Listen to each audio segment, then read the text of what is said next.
A disheveled man looks back in pure shock, realizing what is about to happen. And yup, our boy is about to get ice-guyed by a truck, a classic career move. This impact is brutal, a bloody crash signaling the end of his current life. But first, we rewind a few months to see exactly how he got here. Meet Hajime Sakamori, an office worker drowning under impossible shifts and staff shortages. He tries to complain to his section chief about the insane schedule, bless his heart. This chief just smiles, saying the orders came straight from the president himself. Then comes the condescending shoulder pat, the universal sign of corporate doom. His boss reveals his master plan with a psycho grin, just make the remaining staff do double the work. Sakamori protests that he has not been home in 3 days, but the chief could not care less. This guy even leans in with this creepy, you are so good at your job, manipulation tactic. Pulling the ultimate power move, he claims the president personally called him for this task. With a final order to get it done, the chief leaves Sakamori completely defeated. This clock ticks past 1 in the morning as the city sleeps, but the office lights are still on. Our boy is so burnt out he is seriously considering just moving into his cubicle. Clutching his head, he realizes this soul-crushing workload is going to literally kill him. Suddenly, a noise from the office entrance snaps him out of his despair. Looking up, he sees two people walking in, casually chatting about the office space. It is the company president, looking like a cartoon villain with a woman on his arm. This president spots Sakamori slaving away and is shocked someone is still there, busted. This woman with the president mocks Sakamori, comparing him to a lame student in detention. With a gross kekek, the president agrees, while Sakamori silently seethes about the staff cuts. Pointing right at him, she just straight up calls our boy incompetent, zero chill. Sakamori is completely floored, like he cannot even process what he is hearing. They both just stand there judging him, with the woman calling him a total loser. This president actually praises her for this brilliant insight, leaving Sakamori utterly baffled.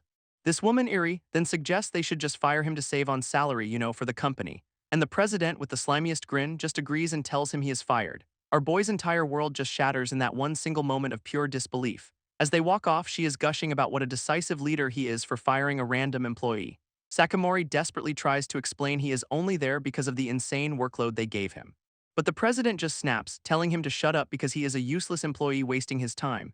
Then he promises to buy Iri a designer bag with the money they will save from his salary, ouch. He is left in total denial, hoping it was all just a sick joke to impress the president's mistress. This next morning arrives, the city waking up to a brand new day of corporate hell. And yup, it is official, Sakamori is formally told he is fired as of today. He tries to argue with his manager that it is too sudden, but the order came from the top.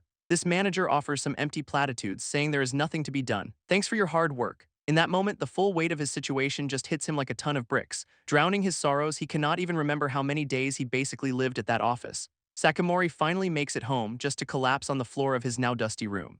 Lying there, he wonders if he was just a disposable part they could easily replace. Yup. His apartment reflects his mental state perfectly, a total mess of trash and empty bottles. Then comes the financial gut punch as he checks his bank book and finds his savings are gone. Looking like he has not slept in a year, he knows he has to find work and fast. Hitting the pavement to find a job, his disheveled look earns him plenty of stares from passers-by. He finally spots a sign for a job interview, a tiny glimmer of hope in the corporate wasteland. During the interview, he is bowing respectfully, though he still looks completely drained of life. This interviewers, meanwhile, look like they'd rather be literally anywhere else right now, so begins the montage of failure, applying to company after company with zero luck. This crushing reality hits him, he is getting rejected before he even gets a real chance. In a moment of pure despair, he wonders if there is even a place in the world that needs him. But then he spots a familiar figure, an older man in a suit getting into a car. Of course, it is his old section chief, the very architect of his misery. Sakamori confronts him on the street, and the chief looks totally stunned to see his former corporate slave. This guy has the absolute nerve to blame Sakamori for the department's problems since he left. Completely floored, Sakamori has to remind him, you fired me, I did not quit." Just then, some blonde guy with a punchable face leans out of the car, telling him he is being noisy. This section chief immediately throws him under the bus, telling the new president that Sakamori is why the department's failing. And the president squints, finally recognizing him as the loser he saw working overtime that night. This new president then has the audacity to threaten to sue Sakamori for quitting and causing trouble. Our boy is completely bewildered, having to remind these clowns that they unjustly fired him. With a slimy grin, the president basically dares him to go to court, knowing he is broke and has no proof. Sakamori is totally trapped, the sheer powerlessness of his situation finally sinking in. This guy then goes full villain, calling him a lowly bug who cannot do anything about it. After being promised a lifetime of unpaid overtime, something inside Sakamori just snaps. He finally explodes, grabbing the president by his tie and screaming right in his face. Immediately, the section chief panics, trying to pull his former corporate slave off the new boss. But the president just shoves Sakamori with all his might, sending him flying backward. Our boy stumbles right off the sidewalk and into the middle of the street. And yup, we are back to where we started, with Truck Kun arriving to punch his ticket. His eyes widen in absolute terror as he realizes this is really the end. A massive crash confirms his fate, ending his miserable life in a single, brutal moment. From his dying perspective, he watches the president and section chief just decide to run for it. His last thought is how they were the absolute worst people until the very end. What a way to go. As his body grows cold, his vision fills with what looks like fading embers. But then his arm appears whole again, surrounded by strange, glowing golden particles. Suddenly, a white-haired kid with purple face tattoos screams out, feeling an intense heat. Looking down at his completely new body, he has absolutely no idea what is happening. He stares at the floating embers, wondering if they are ashes as his Isekai journey officially begins. Sakamori wakes up on a random stone altar, asking the million-dollar Isekai question. His welcome party is a very serious-looking shaman with a skull for a hat. Naturally, our boy responds with a completely rational, high-pitched scream of terror. From the shaman's perspective, this new arrival looks like a pretty pathetic little morsel. Looking down, Sakamori sees he's got a whole audience of robed people kneeling before him. This shaman guy starts chanting some ritual nonsense while raising a giant club, never a good sign. As he approaches, the entire crowd bows down in what looks like a very ominous ceremony. This memories of Truck Kun hit him and he realizes he is definitely not in Kansas anymore. He finally puts it together that he has been reincarnated just as a monstrous shadow looms. For a moment, it is just him, alone on his little stone stage waiting for the show. But then the shaman suddenly drops to the ground and starts bowing. Plot twist. In fact, the entire congregation is now prostrating themselves on the floor, which is confusing. Sakamori is completely lost until a falling branch makes him look up, and he sees the real asterisk guest of honor, a giant, horrifying monster staring down at them. This thing is a multi-eyed, frog-like nightmare with a grin that says lunchtime. This shaman finally understands this is not a welcome party for a new god. It is a welcome party for the monster, and Sakamori is the main course, a sacrifice. With a drooling, toothy maw, the beast opens wide to claim its offering. Sakamori tries to yell hold on because apparently you can negotiate with giant monsters, but his brain just hits the emergency off switch and he passes out cold. Sakamori wakes up floating in a pitch-black void, completely lost and confused. He remembers being monster food but does a quick self-pat-down, realizing he is totally unharmed. With absolutely no context, our boy is just stuck in a state of pure what the hell is going on. Suddenly, a mysterious liquid drips right onto his face, which is never a good start to a new life. It gets in his mouth and his first thought is not gross. But this is sweet priorities, man. Following the sound of more dripping, he starts to think this is not just some random puddle. Crawling over, he finds the source, a pool of purple goo on a very fleshy-looking floor. In a move that would make any survival expert weep, he decides to taste test the mystery liquid. And yup, it is sweet, which is apparently all the confirmation he needs to keep going. Sitting in what looks like the stomach lining of a giant beast, he finally accepts this as his new reality. His hunger kicks in, and since the goo has not killed him yet, it is officially on the menu. Resigned to his fate, he scoops up a handful of the stuff to fill his stomach. His logic is flawless. He has already died once, so what is a little potentially poisonous goo between friends? But then his vision starts to sharpen, something definitely changing in his eye. All of a sudden, he can see perfectly in the dark, the fleshy landscape now totally visible. He stares at the glob in his hand, wondering if this weird snack is the cause. A wave of shock hits him as he processes the sudden biological upgrade. His eye is now fully adapted, taking in all the gory details of his bizarre new home. This kid finally connects the dots. Eating the monster's stomach juice gave him night vision. Staring at his hands, he realizes he is inside the very monster that ate him, and he is leveling up. Sakamori takes in his new surroundings, noting it is like a dimly lit room, a very gross, fleshy room. Since he was eaten, he figures this all makes a twisted kind of sense. A top-down view confirms it. He is a tiny speck inside the monster's massive stomach. Our boy starts sizing up his new prison, casually comparing it to a high school gym. He then gives the wall a poke, his scientific conclusion being that it is squishy, great analysis. For a moment, he just stands there with the most unimpressed look, totally accepting his fate. Curiosity gets the better of him, so he just hauls off and punches the stomach lining. And it is just like a meat trampoline, which is a phrase I never wanted to imagine.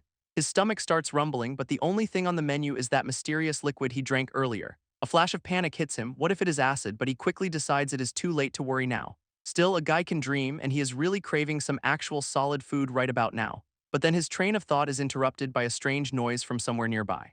He turns to see a weird pink jelly-like blob that just plopped onto the floor. Naturally, his first instinct is to crouch down and poke the mystery jello for science. Picking it up, he looks around trying to figure out where this thing even came from. It looks like a fleshy, veiny piece of jelly, which is not an appetizing combination. With his stomach growling again, a terrible, brilliant idea starts to form in his head. He holds up the meat jelly, asking the million-dollar question, "Can I eat this?" Deciding he has already died once, he just shoves the whole disgusting thing in his mouth. And against all odds, it is absolutely delicious, gourmet dining in a monster's gut. Our boy breaks down the flavor profile like a food critic. It is chewy, melty, and surprisingly sweet. Of course, he chalks it up to being absolutely starving, not to gourmet monster guts. With a full belly, he happily explores his fleshy prison before taking a well-deserved break. Just then, another piece of mystery meat conveniently drops from the ceiling for him. A few days of this routine pass and Sakamori is already getting tired of his new life. Holding his usual meal, he starts wishing for a little variety in his diet. Anything else, please. His wish is granted when he notices the next food drop feels a lot heavier than usual. And it is not food, it is a giant, horrifying spider monster, the new roommate from hell. Sakamori immediately freaks out, letting out a completely justified shriek of pure terror. This massive arachnid slams down onto the fleshy floor right in front of him, but the thing just sits there, leaving our boy totally confused on the ground. He quickly deduces it cannot see in the dark and plans a quiet, sneaky escape. Still, he cannot help but be impressed by its sheer size, which is a terrible priority right now. As it drips some goo, he casually compares the car-sized beast to, well, a car. This reality of his situation sinks in. One wrong move and he is spider food for sure. Then he notices where the goo is coming from and has a horrifying realization. Suddenly, its eyes glow and it lets out a piercing screech, locking right onto him. Yup, it can see him now, and our boy immediately bolts in the opposite direction. He is running for his life as the spider from his nightmares closes in fast. Total panic sets in as he realizes there is no exit. He is trapped in here with it. He sprints across the fleshy floor, trying to put some distance between him and his new roommate. For one glorious, hopeful second, he thinks he might have actually shaken it off. But a quick, sweaty glance over his shoulder tells a much different, much scarier story, because the spider's massive, fang-filled mouth is right there to say hello. With a terrified scream, he ducks as a giant leg swings right for his head. In a last-ditch move, Sakamori throws a wild punch and actually connects with the beast. Our boy just stares at his hand, completely baffled that his panic punch did anything at all. This spider actually stumbles back, stunned by the hit from its supposed dinner. And then we learn this is the 50th spider he has fought. Okay, that is a bit of a time skip. Lying on the ground, he lets out a sigh of pure, unadulterated boredom with this whole routine. Getting to his feet, he casually dusts himself off, basically saying another one bites the dust. Just in time for the next challenger to appear, its eyes glowing with misplaced confidence.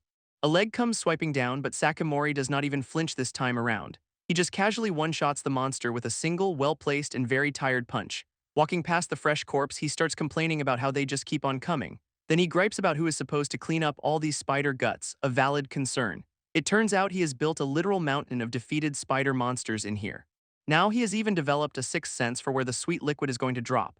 Holding a piece of the monster meat, he starts to put two and two together about his situation. He finally realizes this stuff is the reason he can see in the dark and punch like a freight train. Sakamori's putting it all together. The monster diet has given him some seriously superhuman strength. And really, what other explanation could there be for his sudden, Saitama-level power-up? Doing a little post-fight analysis, he confirms the spiders are basically armored tanks, which he has been punching through. Now he is getting tactical, using the spider corpses as a convenient, if disgusting, observation post. But then a new monster drops in and effortlessly slices one of the armored spiders clean in half. This is a reminder that these spiders are supposed to be nearly indestructible, even against firearms. And yet Sakamori was one-shotting those same armored beasts without even breaking a sweat. Taking a moment, he examines the strange markings on his arm, the clear source of his new strength. With this realization, he decides to test his full power on the fleshy walls of his prison. He has also become quite the interior decorator, with a massive, growing pile of spider corpses. His face is set with grim determination, ready to see what his full power can actually do.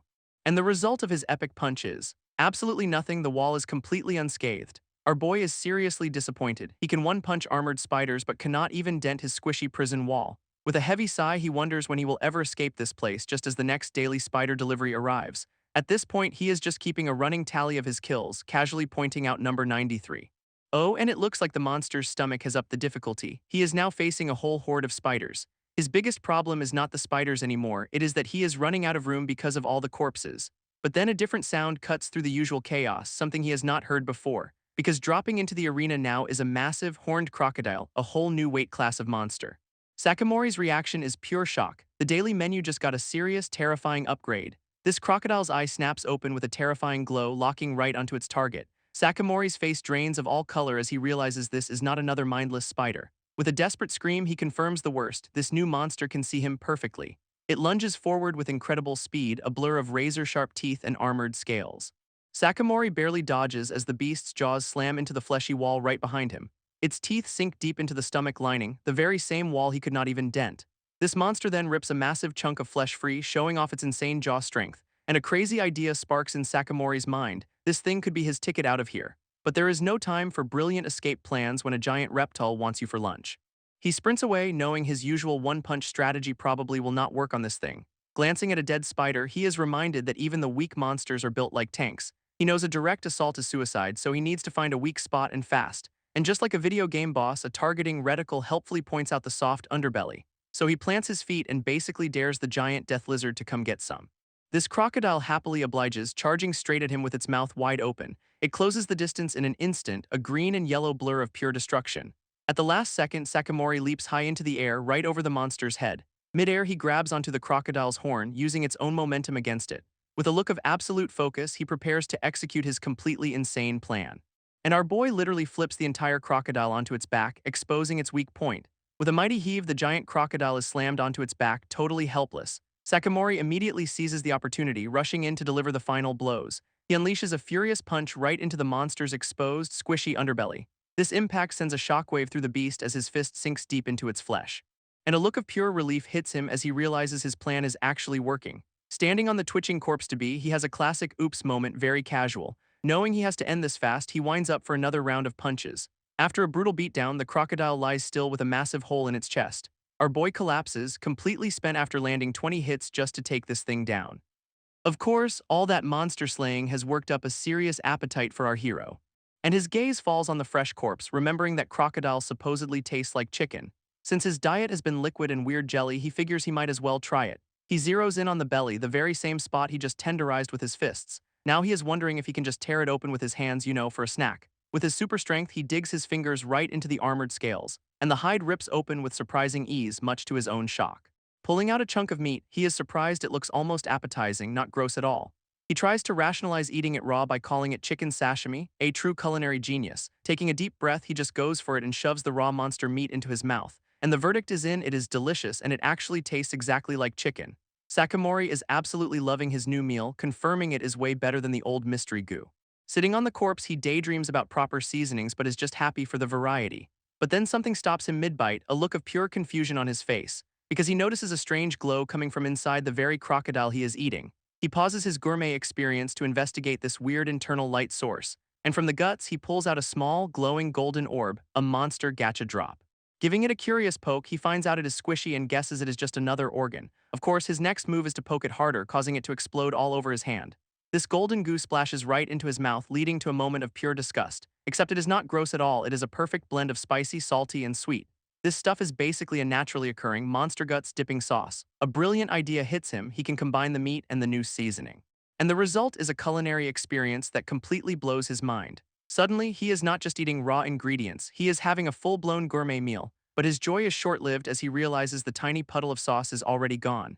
Now that he has had a taste of the good life, he cannot go back to plain old monster meat. He even dismisses the sweet water, knowing it would not pair well with his new favorite flavor. His eyes then land on a pile of other monster parts or maybe eggs in the corner, and a new, food-driven purpose fills him as he puts two and two together. So now he is digging through a giant crab monster, desperately hunting for more of that liquid gold. After some gross spelunking, Sakamori finds another one of those glowing flavor orbs. And of course, the first thing he does is go in for a big all-lick. Hygiene is optional. This one's got a citrusy tang, a nice change of pace for our resident monster gourmand. He has hit the jackpot, finding a whole pile of the things to season his crocodile feast. A few days later, the crocodile is picked clean and Sakamori is in a full-on food coma. Lying back, he is just so grateful for the monster gut sauce that made it all possible. Then a familiar feeling hits him. A new surge of power is coursing through his veins. The confident smirk, he realizes this gourmet meal came with a serious stat boost. Time for a test run as he winds up a punch aimed right at the fleshy floor. This time, the wall actually cracks and splits wide open from the impact. Staring into the chasm he just created, our boy is completely stunned by the result. Looking at his hand, he is in total shock since last time he could not even scratch this place. But his celebration is cut short when the entire room starts to shake violently. His tremors are so intense he can barely keep his balance, getting thrown around. A deafening roar echoes through the chamber and he clutches his head in pain. Everything is convulsing from the walls to his leftover pile of monster condiments. That roar confirms his worst fear. He is inside a living and now very angry giant monster. He figures the beast is writhing because he just punched a hole in its stomach lining. Oops. This floor beneath him suddenly gives way and his world tilts sideways. And now he is plummeting down the very hole he created, falling into the abyss. Sakamori plummets into the darkness, having a very understandable oh crap moment. His fall is abruptly ended by a massive splash into something very, very wet, and now he is tumbling through a sea of bubbles, completely submerged in the monster's innards. His first thought is pure panic. He is trapped in a giant, fleshy water bottle. Then the horrifying follow-up question hits. Is this water or stomach acid? Either way, he knows he is on a timer before he drowns in this disgusting mystery juice. But just as he tries to swim up, the whole world starts turning violently again. This monster is apparently doing barrel rolls, turning his escape into a nightmare spin cycle. With no air left, he realizes this might be the most pathetic way to die ever. Desperate for a plan, his mind races for any possible way out of this mess. He spots the fleshy ceiling above, the same kind of wall he punched through before. A spark of genius, or maybe just pure desperation, hits him with an idea. If you cannot swim up, just punch your way out. A flawless strategy, really. So he winds up another superpowered punch, ready to give this monster more indigestion. His fist connects with the fleshy floor, aiming to create another convenient exit. Landing on the squishy ground, he confirms he has found his target and prepares to push. With a powerful shove, he starts forcing his way up through the membrane. He literally claws his way through the monster's internal plumbing, which is just delightful. Breaking through, he finds himself hanging in yet another disgusting, fleshy chamber. Sakamori lands on his feet, relieved to be out of the water and into the next level of hell. Sakamori knows he cannot relax. He has got to bust out before this monster does another barrel roll. He remembers his last punch, confident that his new stat boost is more than enough. With a serious hit, he is sure he can blast an escape route right through the monster's guts, so he winds up channeling all that crocodile-fueled power into one glorious fist, and with a mighty "here I go," he unleashes his ultimate monster indigestion punch. This impact absolutely shreds the fleshy wall, tearing a massive hole to freedom. Our boy is thrilled with his handiwork, admiring the perfectly sized exit he just made. But as he dives through, he gets hit by a sudden blast of internal pressure. This monster's insides are apparently trying to eject him with extreme prejudice. He is literally shot out like a cannonball, riding a wave of, let us just call it fluid. Suddenly, he is soaring through the air, looking up at an actual sky for the first time. For a second, he is just relieved to be out until he remembers gravity is still a thing. His body plummets towards a lush forest and a sparkling body of water below, and he lands softly on a beach, finally out of the grossest escape room ever. After a much-needed nap, his eyes slowly flutter open to a brand new world. This sunlight is so bright he has to shield his face, a problem he is happy to have. A quick pat-down confirms the impossible. He is completely unharmed after all that. Sitting on the shore, it finally sinks in that he somehow survived the whole ordeal. Then the next big question hits him: exactly where on earth did he get spat out? Scanning the horizon, he cannot find the monster and just shrugs it off. Priorities. Finally outside, Sakamori has one simple goal. He just wants to meet another human being. He is not even picky, shouting that he'd even settle for the shaman who tried to sacrifice him. But instead of a person, he finds a giant, very angry-looking pink spider blocking his path. His reaction is pure, unfiltered boredom, since he has already fought one of these things before. This spider screeches, and all our boy can think about is how he never noticed its fabulous color scheme. To be fair, it was pretty dark inside the giant monster's stomach, so you cannot really blame him. Dodging a lethal strike, he casually notes how pretty it is, his priorities clearly in order. This thing is way faster out in the open, forcing him to weave through a flurry of its attacks. And just like that, the fight's over before it even really began, a total non-issue. With the spider neatly dispatched, he dusts off his hands, ready to get back to his quest. Except when he checks the corpse, he finds some weird glowing flower instead of his precious sauce orb. A moment of pure panic hits as he realizes his favorite condiment is nowhere to be found. After rummaging through the guts, he confirms the tragic news: this spider is completely sauce-free. This gets him thinking maybe only the monsters inside that other asterisk monster had the special flavor orbs, so he decides to follow the spider's trail, hoping to find the source of these creatures. His little expedition leads him right to the edge of a massive cliff, a dead end. Looking down, he spots what looks like a giant, terrifying nest made of rock and webs. His curiosity is piqued, wondering what could possibly live in a place like that.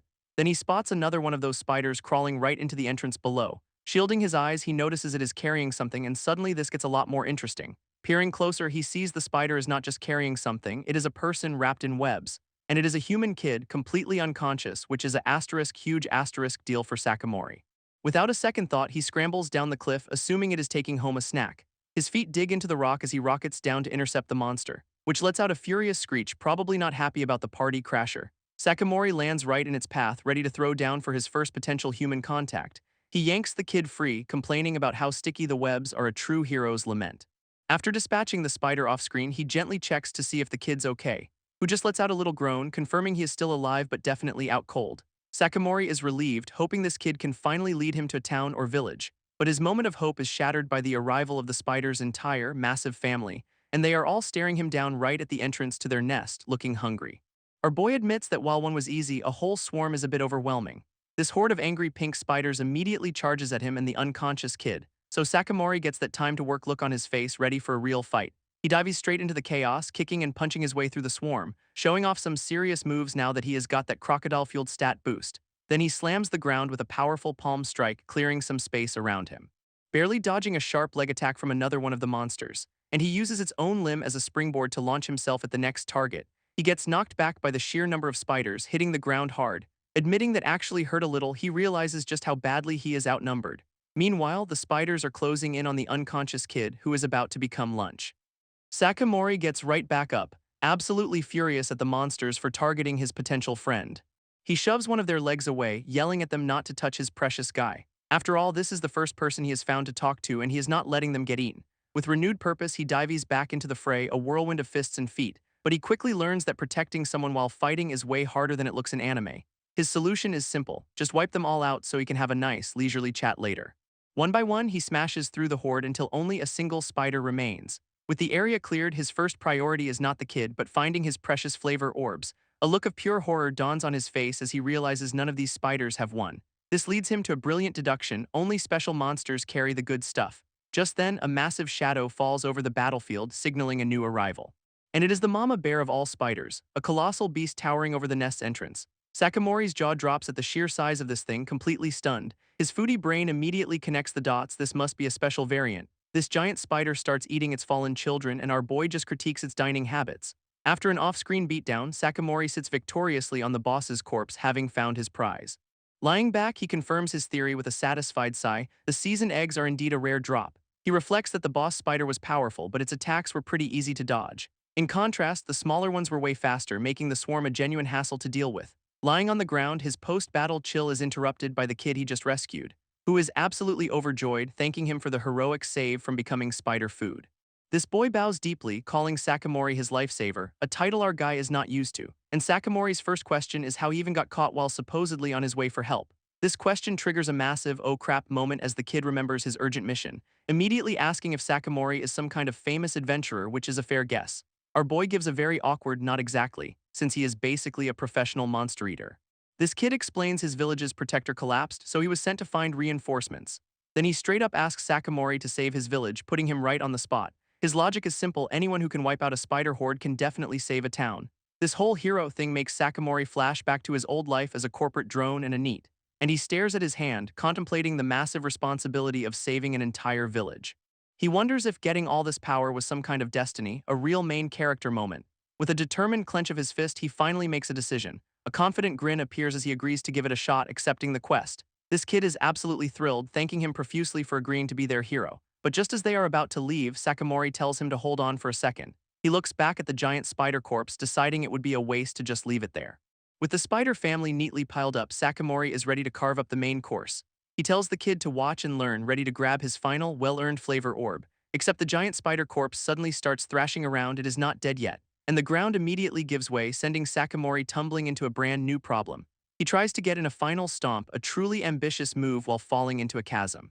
This whole cliffside collapses, dragging him and the monster down into the darkness. All the kid he just rescued can do is watch from above in total, helpless shock. Sakamori looks up, his face a perfect picture of "oh, this is bad, is not it?" Then he is just screaming as he plummets into the abyss. He finally makes impact, landing hard enough to leave his own personal crater. Sitting up, he admits that one actually hurt, which is a massive understatement. A terrifying shadow falls over him, because of course his day was not over yet.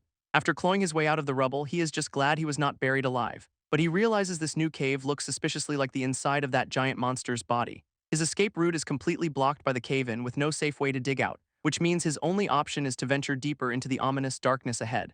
Resigned to his fate, he accepts that he has to press forward into the unknown. He decides to use the classic left-hand rule to navigate this underground maze. Then the guilt hits him. He just promised to be a hero and immediately got separated. He just hopes the kid stays safe until he can get out before something else grabs his attention. What catches his eye is a huge, ruined chamber with a skeleton and a very out-of-place mirror. He walks over to the mirror, completely baffled about where the hell he has even landed, which promptly gives him a jump scare when he sees his own reflection, a classic horror movie moment. And for the first time, he actually notices his white hair and the strange purple markings on his face. Our boy just shrugs it off as standard Isekai weirdness, because anything goes at this point. His attention then shifts to the skeleton on the floor, which is clutching a very old book. Crouching down, he confirms they are human bones, which is a pretty grim sign for his own survival. He smugly assumes the person just wandered around until they died, a fate he finds darkly amusing. That amusement dies instantly when he realizes he is also trapped with no obvious way out. His first genius plan is to just start chucking rocks at the ceiling to break through, but he quickly realizes that is a fantastic way to get buried alive and suffocate again. Staring at his bony roommate, he accepts that staying put just means he will starve to death. That is when his eyes lock onto the book still clutched in the skeleton's hands. Figuring it might hold a clue, Sakamori decides to borrow it from its previous owner. He opens it up to find, of all things, a book written in Japanese. This leads him to the weird conclusion that someone translated a book from Earth into the local language. Flipping through the pages, he finds the real prize, a chapter literally titled How to Use Magic. Sakamori absolutely loses his mind at the revelation that magic is actually real. For a second, he doubts a book from Japan could teach him, but then remembers his own situation. He concludes that in a world with giant monsters, a magic textbook is not that far-fetched. Sakamori's all smiles, figuring there is at least a chance this magic thing will work out. He immediately spots the qualities of a mage chapter, thinking he is struck gold. Flipping right to it, he is ready to learn the secrets of becoming a powerful wizard. And the first requirement is to be a virgin until 30, a classic internet meme. Our boy absolutely loses it, drop-kicking the book across the room in pure rage. Staring at the skeleton, he wonders what kind of troll brought this garbage here. He just concludes the poor guy was another victim of internet culture, which is just sad. But with literally nothing else to do, he picks the cursed book back up for another look. Sitting down, he decides to give this ridiculous textbook a proper read-through. He even notices the translation is unfinished, a truly half-hearted effort. Then he finds a page that just tells him to forget everything and throw the book away. Sakamori's face just screams, "Are you kidding me?" ticked off by the book's attitude. So he gleefully rips the pages to shreds, deciding he has had enough of this nonsense. He lets out a villainous laugh, feeling pretty good about destroying the troll tome. That victory high lasts about 5 seconds before he remembers he is still trapped underground. As he sulks, a single scrap of paper flutters to the floor. Suddenly, the torn page begins to glow with an intense magical light, which then activates a massive, glowing magic circle right under his feet. Sakamori is lifted into the air, completely stunned by the sudden turn of events. He just looks down at his body, having absolutely no idea what is going on. He's just standing there when a magic circle erupts, asking what the hell is going on. This light is so blinding he can barely keep his eyes open. And when it finally fades, his confusion is at an all-time high, because he has suddenly been teleported from a cave to a traditional Japanese room. Lying on the floor is a mysterious girl with ridiculously long, flowing hair, who looks up at him with a curious hem, completely unfazed by his sudden arrival. She notes that it is pretty rare for a human to just pop into her place, which does absolutely nothing to help Sakamori's already fried brain process the situation. With a smug little smile, she says she never thought a human could actually do what he did, leaving our boy standing awkwardly across the massive, empty room from her. He finally musters up the courage to ask the obvious question of who she is, and her answer is simple and not at all humble. She is a goddess. Seeing his disbelief, she offers an alternative title, the author of that troll book he just destroyed. Sakamori puts it together that ripping the page summoned him, but he is still stuck on the goddess part, so she just asks him what exactly would convince him of her divine status. Our boy says he'd be more inclined to believe her if she were a wise old man, and she takes a moment to absorb that little critique, looking thoroughly unimpressed. Then a magical aura surrounds her as she decides to grant his wish, blasting Sakamori with another blinding flash of light that catches him completely off guard, and once again he is just squinting into the glare, wondering what fresh hell this is. When the light clears, the goddess is gone, replaced by a wise old man. Talk about a glow-up. He asks what is wrong, casually explaining he just materialized this new look inside Sakamori's head. This sends our boy into a full-blown panic, realizing she can literally read his mind. She reminds him that she is a goddess and this is nothing more than a simple outfit change, but Sakamori is still calling shenanigans, accusing her of being incredibly stubborn. Tired of his skepticism, she decides to stop playing nice and appeal directly to his instincts. A crushing wave of divine energy slams down, forcing him to his knees instantly. His eyes are practically bulging out of his head in pure, unadulterated terror. This overwhelming pressure feels like it is about to flatten him into a pancake. It is a feeling beyond fear, an awe so intense he just wants to cease existing entirely. Now back in her original form, she smugly asks if he is finally convinced of her power. He struggles to his feet, finally admitting she is something completely unimaginable. She teases him for being dishonest, but says his stubbornness is exactly why he could tear up that book. That reminds him, and he immediately demands to know what that cursed book actually was. Her answer is simple, elegant, and absolutely infuriating. It was a prank. When she asks for his opinion, he admits he found it pretty mean-spirited. She then asks if he thinks anyone else from this world would have just destroyed it, and Sakamori realizes that anyone else would have treated a foreign book as a priceless treasure. They would have spent years trying to decode the Japanese, thinking it held some ancient power. But only a modern Japanese person would get the meme and be angry enough to rip it up, the perfect test. She confirms the book was a prank only a Japanese person could solve, and Sakamori calls her out for being twisted. With a dangerous glint in her eye, the goddess decides to turn the tables on him. She calls him out for being a little monster himself, bringing up a memory of him flooding an anthill as a kid.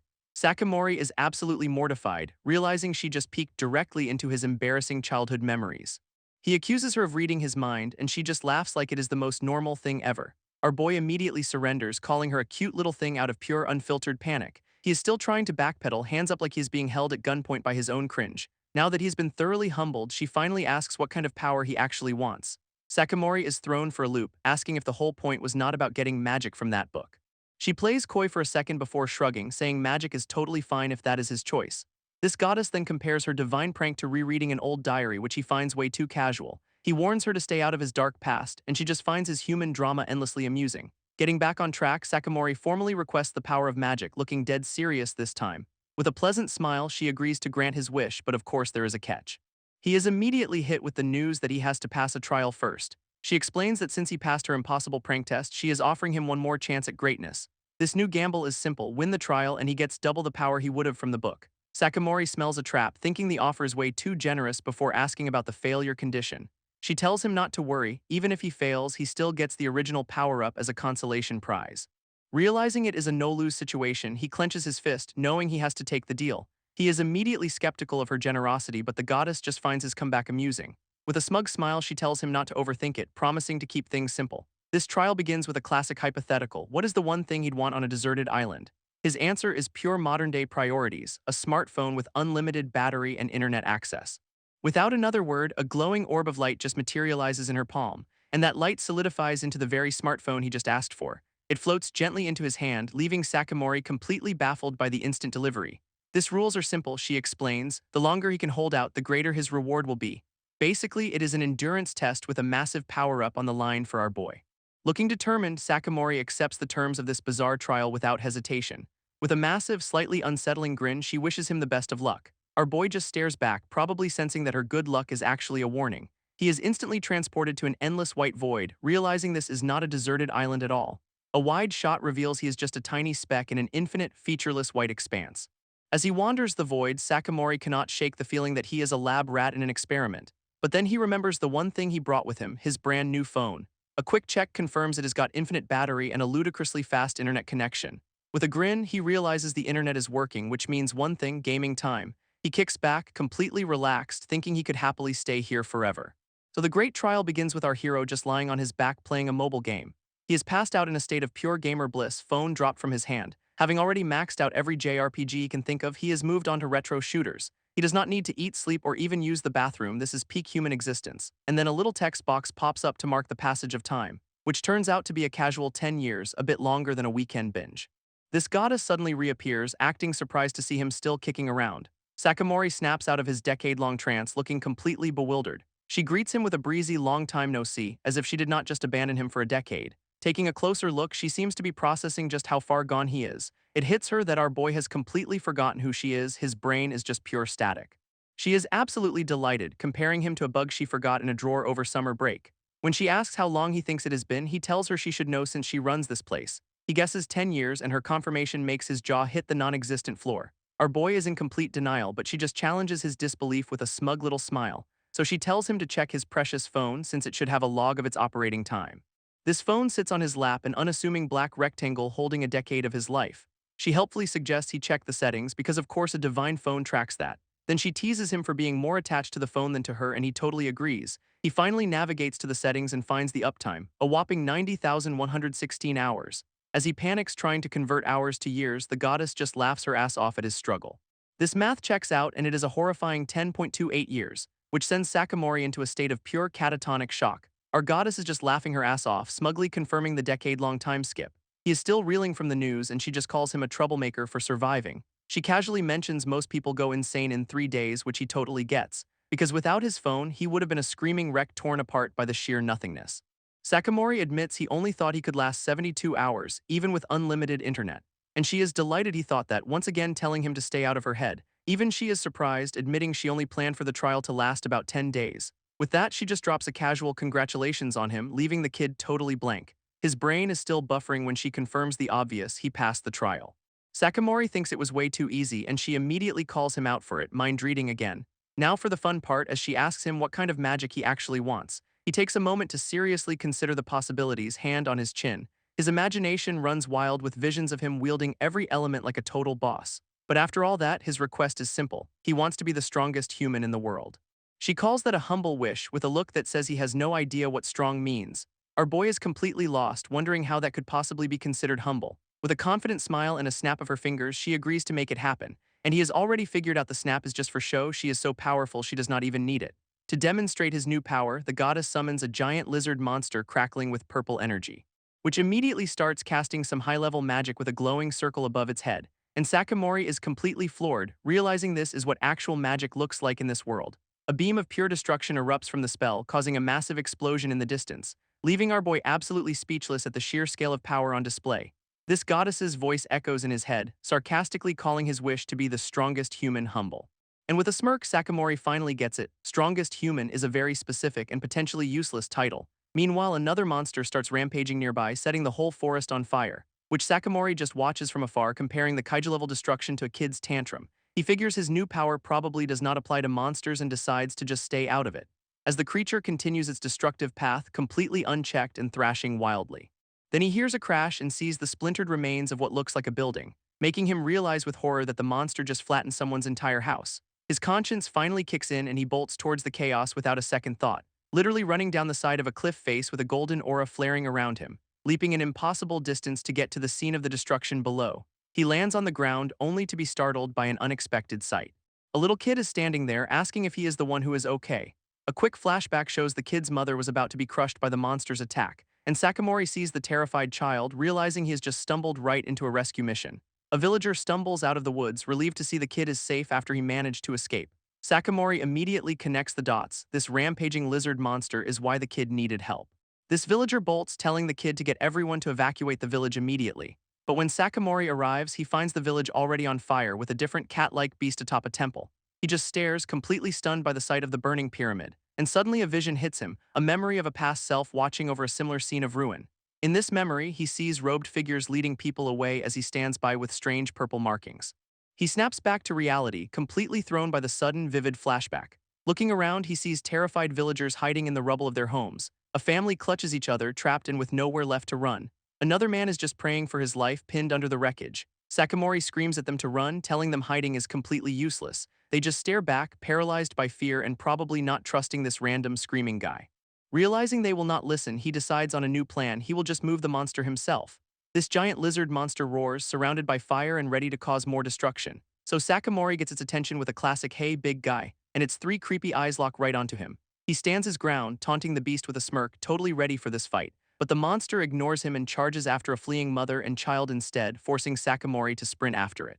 It is a full-on chase as the creature gains on the screaming villagers, about to chomp down. Sakamori keeps running, thinking he has successfully lured it far enough away from the village to protect everyone. Sakamori squares up with the kaiju, planning to stall it so the villagers can escape. This monster immediately tries to turn him into a pancake with a massive stomp, but our boy just dodges with a casual whoops, like he is playing a video game. He then zips past its head, basically telling the giant lizard to come at him, bro, with a mighty yo. He lands a punch that sends shockwaves right through the creature's face. And just like that, the colossal beast is knocked completely on its back, totally dazed. Sakamori is absolutely ecstatic, realizing his strongest human power actually works on monsters. Of course, the monster starts getting up because it is never that easy, is it? It lets out an earth-shattering roar, its throat glowing with some kind of sonic energy. And this sound is so intense it has Sakamori clutching his head, completely overwhelmed. This sheer force of the scream literally splinters a massive tree in half nearby. Looking back, he sees the village is still on fire and realizes everyone is hearing this. All the villagers are on the ground, screaming in agony from the psychic assault. One poor guy is completely out of it, foaming at the mouth. This is not your average tantrum. Determined to stop it, Sakamori slams his hand down, unleashing a beam of golden light. He rockets forward, a human missile aimed right between the monster's eyes. With a grimace, he winds up for another punch, ready to end this once and for all. But he is suddenly stopped by an invisible barrier, his attack doing absolutely nothing. Landing hard, he admits this is way tougher than the spider he fought before. Staring up at the giant foot, he realizes he is getting nowhere and he just finished his trial. Sakamori powers up, markings glowing, and decides it is time to stop holding back. With a determined snarl, he throws a punch that should absolutely level a mountain. But as he attacks, this weird chain and gear effect pops up around him again. And our boy is completely shocked when his punch just stops dead in its tracks. This monster's leg tanks the hit like it is nothing, not even a single scratch on it, which sends the beast skidding back, but it is clearly more annoyed than actually hurt. A massive shockwave still erupts from the impact, tearing through the forest, leaving Sakamori on the ground, complaining that he actually broke a bone from that punch. He is completely baffled, replaying the moment and wondering what the hell just happened. Frustrated, he pushes himself back up, not ready to give up just yet. This ground explodes again as the fight continues with another heavy, earth-shaking impact. He goes for another punch on the monster's tail and the chains immediately appear, followed by a kick that also seems to be held back by this invisible force. Landing hard, he is just staring at his own limbs, totally confused by this sudden nerf. It finally clicks that every time he tries to go full power, something is actively blocking him. Looking back at the terrified villagers, he knows he has to stop this thing, power limiter or not. This monster's claw comes crashing down, showing it is not waiting for him to sort his issues out. Sakamori gets launched into the sky, sent flying by the sheer force of the blow. While airborne, he winds up for a desperate counterattack, letting out a massive war cry. But once again, those damn chains materialize, binding his power when he needs it most. A sudden, horrifying realization hits Sakamori as he stares up at the beast, because that giant lizard is charging up another one of those insane magic attacks. With his markings flaring, he knows he is completely outmatched by this thing, and the creature unleashes a massive beam of pure destruction right at him. This attack slams into the ground, creating a cataclysmic explosion of energy, leaving behind a massive, smoking crater where he was just standing. In the center of it all, Sakamori admits the monster totally predicted his hesitation, and despite the smirk, he has absolutely no idea how to actually win this fight. Suddenly, the goddess just appears in a flash of light with a cheerful "my bad. Our boy is totally lost," and she just says it is easier to show him the problem. So she grabs his wrist for a little hands-on, probably not safe demonstration. A massive burst of golden energy launches them both straight up into the sky. Rocketing so high they become just a tiny speck of light above the battlefield. Down below, the monster just stares up, probably wondering where its chew toy went. Even a completely different long-necked monster is drawn to the massive pillar of light, which seems to have originated from this insane, swirling chasm carved into the earth. Back on the ground, Sakamori stares at his hand in utter disbelief, asking what happened. His face a mask of pure shock as the markings on his skin start to flicker. Looking at his arm, he realizes the power-up patterns are literally fading away. This goddess explains the marks were a sacrifice's crest that vanished when the predator did. Sakamori is just trying to process his defeat when the goddess asks why he is the one here. She reminds him she is a goddess who can go anywhere, but he just wants to know her actual purpose. With a cheerful pose, she announces there are 3 very important reasons for her little visit. First, his body got clogged with too much power, and she is here to perform some divine maintenance. She acts like this is the kindest thing anyone's ever done, and he just asks for reason number 2, which is, of course, that she is just incredibly, profoundly bored, a truly comforting motive. Sakamori totally saw that coming, and she immediately calls him out for it by reading his mind. For the grand finale, she snaps her fingers, ready to reveal the third and final point. This trial, she explains, was all about endurance. The longer he held out, the more power he'd get. A light bulb goes off for Sakamori as he realizes he has not actually surrendered yet. This goddess smugly confirms his realization, acting like this was her plan all along. He complains that her rules are way too vague, but she just finds his frustration hilarious. She claims she came to ask about his surrender, which he points out is a little late now. Laughing hysterically, she agrees he is right, as he mutters that she is not thinking at all. So now she's just decided to watch his struggle from the front row for her own amusement. Getting back on track, Sakamori asks if they can fix his power, mentioning he has earned 10 years worth. This 10 years of power is hilariously visualized by him just chilling on the ground, kicking his feet. He clarifies that as long as he does not give up, his power will just keep growing forever. This goddess agrees to be his personal audience for this endless trial, which he seems to accept. She then offers to be his consultation partner, but with a major catch: she will only help him once. She promises to keep him alive just to watch him struggle, and he is just like, "So this is all for you, huh?" Sakamori flips it around, asking with a grin what is in it for him if he puts on an even better show. Intrigued by his nerve, she actually wonders what kind of blessing she should give him, but their divine negotiation is cut short by the kid from the village running up to them. Standing on a ledge, they look down as the kid asks if he really defeated the giant monster. Our boy just casually confirms it. Yeah, he took care of the big guy, no big deal. This kid is just completely overwhelmed with gratitude, crying his eyes out in sheer relief. He grabs Sakamori's hands, calling him the village's savior and official benefactor. Suddenly, Sakamori flashes back to his old life where his bosses called him totally incompetent. Another memory hits of a coworker calling him a worthless bug who should just crawl. This kid's genuinely happy face, however, pulls him right back to the present moment. For the first time, Sakamori cracks a small, genuine smile, actually moved by the thanks. He tells the kid that it is good to hear, looking truly at peace for a second. Eagerly, the kid invites him to the village so everyone can thank him properly. Sakamori hesitates, probably remembering the village is currently a smoldering pile of rubble. Meanwhile, the goddess just watches this whole wholesome exchange with a smug little smile. This kid just looks up at him with pure, hopeful admiration, waiting for an answer. It then dawns on Sakamori that the kid is looking right through the goddess, like she is not even there. She helpfully explains that mortals cannot perceive her true form, which is super convenient. When he asks if her voice is also undetectable, the kid gets confused, so Sakamori just plays it cool. With the monster gone, they survey the absolute wreckage of the village. This kid explains their whole system. The monster was a forest lord appeased by sacrifices. Apparently, the beast just snapped, killed the chief, and the kid thinks it is his fault for escaping. Sakamori pieces it together, realizing the chief must have had a power to summon these sacrifices. With a heavy heart, the kid confirms their chief was an incredible person unlike them. He is grateful everyone's alive, but their homes, fields, and leader are all gone now. Now the kid is just completely dejected with no clue how they are supposed to move forward. Our boy feels super awkward, admitting he cannot exactly fix a whole town for them. This goddess chimes in, asking if he actually enjoys being thanked by these mortals. He stammers that yeah, it is nice, while the kid just wonders who the hell he is talking to. Smirking, she decides she wants some of that gratitude and tells him to copy her little trick. She demonstrates with a finger snap, leaving Sakamori totally confused about what to do. So he gives it a try, awkwardly snapping his fingers just like she did. A massive wave of golden energy suddenly erupts, washing over the entire ruined village. This divine light starts lifting debris and literally reversing all the destruction. In seconds, the entire village is being magically rebuilt right before their very eyes. All the villagers are just standing there with their jaws on the floor, completely freaking out. Sakamori stares at his hand, having absolutely no idea what he just did. And just like that, the village is perfectly restored, sparkling like it is brand new. This kid turns to him, his mind totally blown, asking if that was all Sakamori's doing. Sakamori tries to deny it, stammering that this is all some kind of mistake. But the villagers are already losing their minds, screaming that this is absolutely incredible. Crying their eyes out, they hail him as their savior and pledge to follow him forever. Even the little kids swarm him, grabbing his hands and calling him their big brother. This goddess smugly tells him to hold his head high, it is his blessing for amusing her. With a knowing look, she clarifies that this power is now officially his to wield. Our boy is just standing there completely stunned, actually processing what just happened.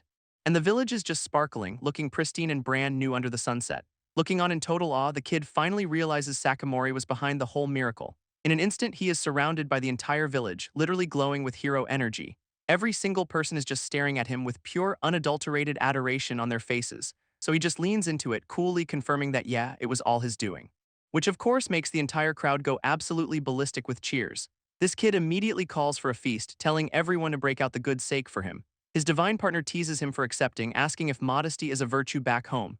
Sakamori claps back, reminding her she is the one who conveniently forgot about his surrender. He then schools her, saying you should always accept goodwill honestly, right?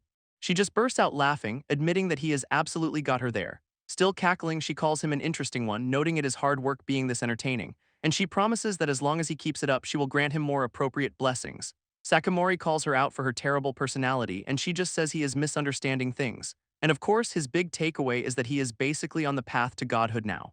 Down in the newly rebuilt village, a massive feast is kicking off in his honor. This whole town is getting into it, with women bringing out food and guys on the drums. They sit Sakamori down in front of a feast that could feed a small army, no pressure. He is totally geeking out, realizing he is living the full Isekai dream with a village feast. This kid who first found him encourages him to eat up, saying this is all for him.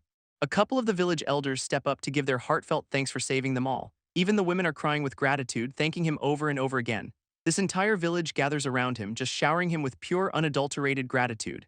This hits him hard as he flashes back to his old bosses, calling him a useless insect. He realizes that in his entire past life, no one ever thanked him for working hard. Then a group of little kids shyly approaches, calling him their big brother. One little girl gives him the most genuine, heartwarming thank you he has ever heard, and for the first time, Sakamori looks genuinely, truly happy, just soaking it all in. As the kids run off, he thinks to himself that he is the one who should be grateful. This celebration rages on, with the whole village ready to party all night long. Morning comes way too soon, with the sun rising over the peaceful village. Our boy wakes up feeling absolutely wrecked, complaining about his first ever fantasy world hangover. His morning gets infinitely worse when he opens his eyes to the goddess using his chest as a chair. He calls her out for being so bored she is literally dancing on his nerves. This next morning, his hangover is interrupted by the village kid checking in on him. Our boy's too wrecked for a full meal, politely asking for just a cup of water, which the kid happily provides, bringing him a mug almost immediately. As he drinks, Sakamori confirms that hangovers are in fact a universal constant. Feeling a bit more human, he thanks the kid for saving him from his self-inflicted misery. His divine partner, however, suddenly perks up, sensing something is off. Sakamori hears it too, asking about the sudden commotion coming from outside. After a second of confusion, the kid realizes there is a serious panic breaking out. They both rush to the door to investigate, with the goddess just hitching a ride on his back. Outside, the entire village is in a full-blown stampede, screaming and running for their lives. This kid manages to grab a fleeing woman, desperately asking what is going on. She screams that they are being attacked by arachnes, a new and very unwelcome development. With a farming tool in hand, the kid's ready to fight until Sakamori asks for a quick definition. His terrified face says it all. Whatever these things are, the village's defenses are already gone. And yeah, they are giant building-sized spiders currently trashing their newly rebuilt town. This kid can only watch in horror, completely powerless against this new nightmare. But Sakamori just cracks his knuckles with a grin, telling the kid he has got this handled. One of the massive spiders locks onto him, its many eyes glowing with menace. And our boy just stands his ground, unleashing his power as he prepares to throw down. Sakamori squares up against the giant spider, ready to get down to business. With a single earth-shattering punch, he sends a shockwave that just obliterates the entire swarm. This villagers can only scream in absolute mind-blown disbelief at what they just saw. He dusts off his hands in front of a literal mountain of spider corpses. Problem solved. Playing the hero, Sakamori tells the grateful villagers to worry about the injured, not him. This kid thanks him profusely, amazed that, thanks to him, everyone made it out alive. Our boy just shrugs it off with a confident smile, saying it was nothing really. But the kid is confused, wondering why the spiders attacked when they have never come to the village before. Sakamori explains that with the forest lord gone, the whole ecosystem is collapsing. While pondering the village's safety, his real priority is digging through a spider for a seasoning egg. He pulls out a shiny golden orb, psyched that he found one on his first try. This kid, however, completely loses his mind at the sight of it. Sakamori's just like, "What, this seasoning egg?" Totally oblivious to the kid's panic. With a look of pure desperation, the kid asks if he knows how to get something called Iresia. This golden orb in his hand just glows with this immense holy light, and the kid is still just absolutely bug-eyed with shock. Sakamori, bless his heart, is still on about the seasoning egg. This kid's question about Iresia hangs in the air as the orb continues to shine. Our guy then asks if this thing is really that expensive, still thinking it is a gourmet item, which makes the kid finally snap, screaming, "You do not even know what Iresia is." Sakamori just blinks, asking what the heck an Iresia even is. This kid explains it is a super rare miracle item that cures anything and boosts vitality. His divine partner immediately asks if he wants one, clearly ready to cause some chaos. He tells her to knock it off, since mass-producing it would completely tank its value. Meanwhile, the kid is still just mesmerized by the single golden orb in his hand. When the kid asks if he wants it, Sakamori thinks he's being offered a fantasy world aphrodisiac. But the kid clarifies that with this one item, they could buy enough supplies to survive the winter. And it finally clicks for Sakamori that his seasoning egg is basically a winning lottery ticket. So he just casually offers the priceless artifact to the stunned village kid, just holding it out like it is a piece of candy, no big deal whatsoever. Which causes the kid to have a complete meltdown, screaming his head off in disbelief. Sakamori just shrugs it off as a simple seasoning, earning some tearful, heartfelt gratitude. And just like that, the entire village is celebrating him as their savior all over again. But then both he and the goddess sense something approaching, cutting the party short. This mood shifts as a heavy carriage wheel rolls along the dirt path toward them. A full-on noble's carriage with an armed escort is making its way to their village. One of the villagers recognizes it as the Lord's carriage, and nobody looks happy about it. It pulls right up to the village entrance, leaving everyone wondering why they are here. These villagers are all frozen in place, their faces filled with absolute dread. Then a guard steps forward and knocks on the carriage door, announcing someone's arrival. And out of the carriage steps some pompous-looking dude, clearly the Lord's official tax collector. He gets straight to business, asking a village elder if their chief is dead, real sensitive guy. This sends a ripple of shock through the crowd, who are baffled as to how he knew. This official smugly explains he has magical contracts that basically ping him whenever a chief kicks the bucket. Sakamori immediately clocks this as some kind of fantasy world legal trap. This guy then announces he does not care who the next chief is, so long as they can manage the taxes. An elder tries to protest, but the official just shuts him down, asking why he should care. Our boy gets a nasty flashback, realizing this guy has the exact same energy as his scummy old CEO. This official lays it on thick, acting like he has done nothing wrong by demanding they pay up. Suddenly, the villagers push the kid with the Iresia forward, right into the official's line of sight. He immediately grabs the kid's arm, violently demanding to see the priceless orb. After a quick inspection, a greedy glint appears in his eye as he confirms it is the real deal. His gaze then shifts to the mountain of dead spiders, clearly connecting the dots. He turns back to the villagers with some fake praise, calling them amazing for their little miracle. Holding the Iresia, he mockingly apologizes for ever doubting this backwater town could produce such a treasure. Then comes the bombshell. He is changing their tax to 1 Iresia per month, effective immediately. This kid and the entire village just stare in absolute horror at the impossible demand. Even Sakamori is furious, realizing they are being asked to pay a winter's worth of supplies every 30 days. This villagers cry out that it is tyranny, since finding even one a year is a miracle. But the official just screams for silence, reminding them they are basically his property on his land.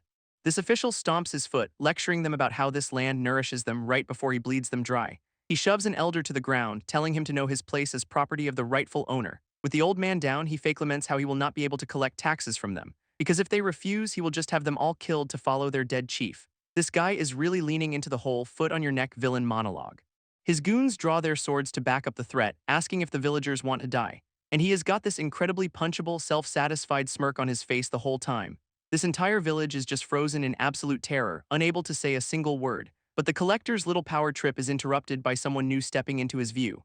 Sakamori calmly steps forward, asking him to clarify the contract he mentioned earlier. He lays out the basics. If the villagers pay taxes, what exactly does the Lord do for them in return? For a second, the official is just stunned silent, not used to being questioned by the help. He calls Sakamori an outsider while our boy helps the fallen elder to his feet.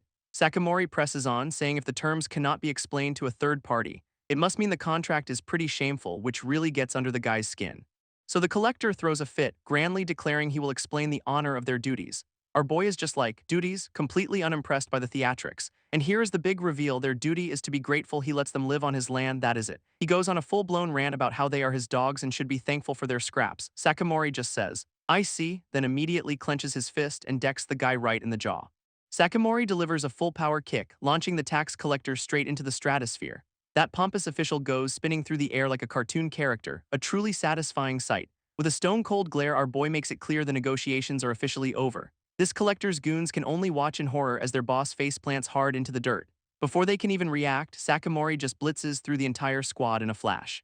He dusts off his hands over their unconscious bodies, casually noting they were weaker than the spiders. Standing amidst the carnage, he looks completely unfazed by his own handiwork for a second, until the post-punch clarity hits and he starts screaming, realizing he acted on pure, unthinking rage.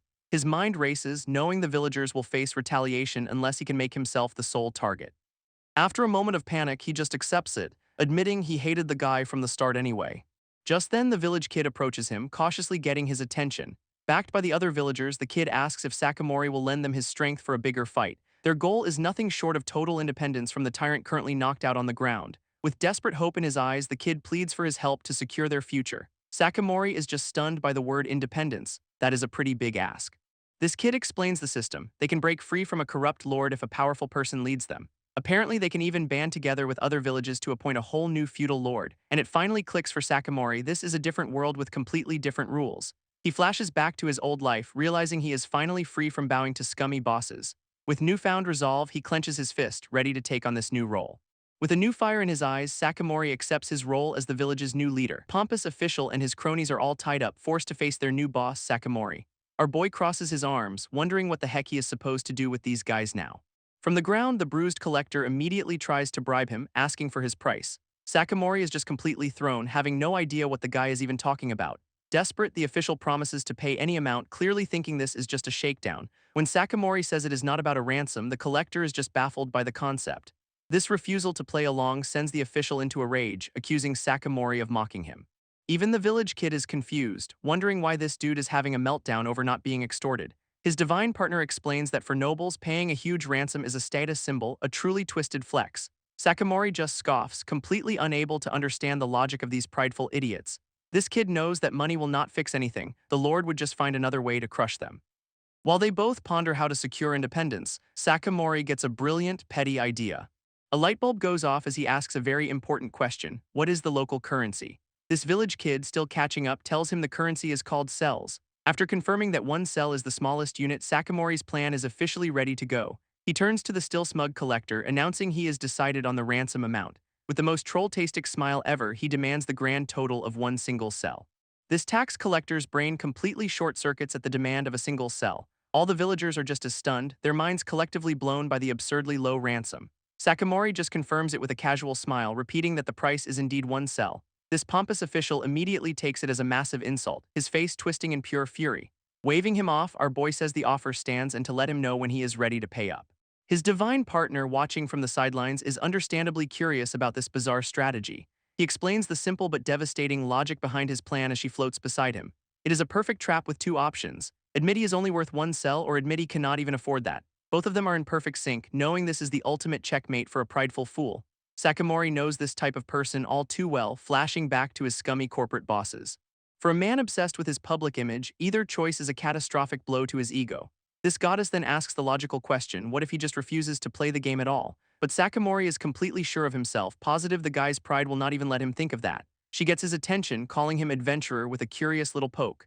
Just then, a villager runs up shouting that the collector has already cracked, begging to pay the one cell.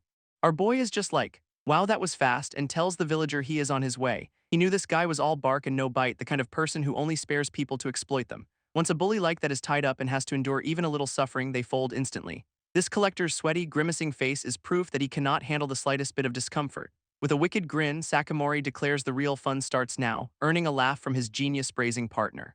Sakamori lays out the terms to the captive audience: pay the one cell ransom and you can all walk. But the collector throws a fit, insulted that anyone would think a refined noble carries pocket change. Our boy just finds it hilarious that this guy is still acting high and mighty while tied up on the ground. Since the official has no cash, Sakamori offers a simple alternative: just write him an IU. This collector is stunned by the suggestion of a promissory note, but Sakamori confirms it is the deal. Suddenly, this guy is all smiles, thinking he has found an easy way to weasel out of the humiliation. Sakamori puts on the most devious, troll-tastic grin imaginable, clearly enjoying every second of this. He then asks for a pen and paper, and the village kid says he knows where to find some.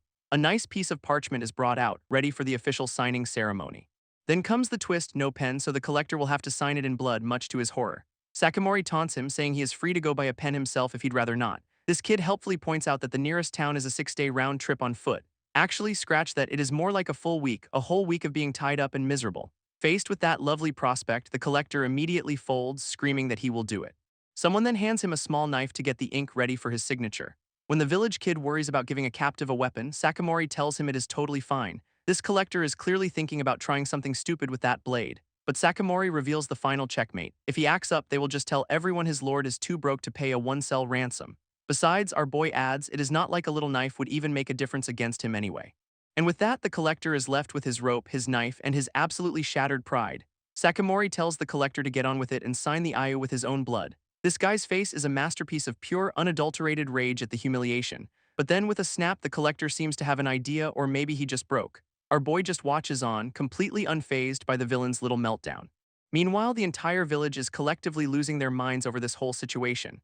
This collector, now standing tall, grandly orders his ropes to be untied, acting like he is one. Everyone is just like, huh, completely baffled by this sudden shift in attitude. Turns out the guy is refusing to use his own noble blood to sign the note. What a diva. So he just uses one of his goons as a living inkwell instead. Problem solved, I guess. Sakamori cheerfully takes the signed IU and hands it over to the village kid for safekeeping. When the kid asks if he should check it, our boy casually says there is no need at all. He loudly explains that if it is fake, they will just tell everyone the lord is too broke to pay 1 cell. His goddess partner then points out the hilarious truth: Sakamori cannot even read the language anyway. With the deal done, the ropes are left behind on the dusty ground. As they leave, the collector screams empty threats while Sakamori gives him a friendly wave goodbye. This village kid is still worried, asking if a simple piece of paper is really enough protection, but Sakamori explains this promissory note is now the village's ultimate barrier. He knew from the start this guy was obsessed with his public image and reputation.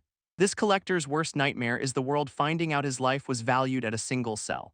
And the villagers finally get it. That kind of shame would destroy his authority completely. Sakamori explains that the blood sign note is their ultimate proof, and while it is only for 1 cell, the psychological damage is absolutely priceless. This village kid is just overcome with emotion, hailing him as their incredible savior. With their new hero standing before them, the entire village just erupts in cheers.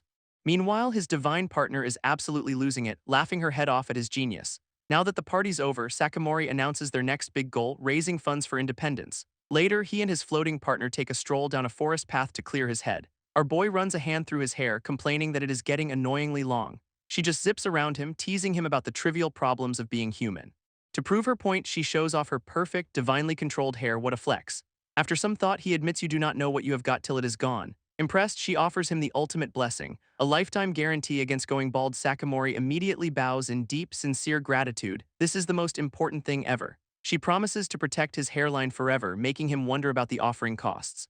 Suddenly, his attention snaps to a stray spider lurking in the bushes. With a casual yo, he just sprints straight towards the monster without a second thought. He delivers a single devastating punch that completely obliterates the creature. Standing over the remains, he notes that whatever he was looking for is not here either, but he is shocked to find that the spider dropped something incredibly valuable.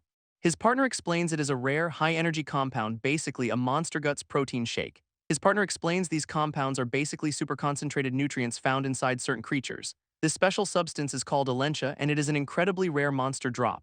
Sakamori immediately panics, thinking it is some kind of deadly poison, but she just laughs it off. Turns out it is so potent it just acts like a fantasy world aphrodisiac instead.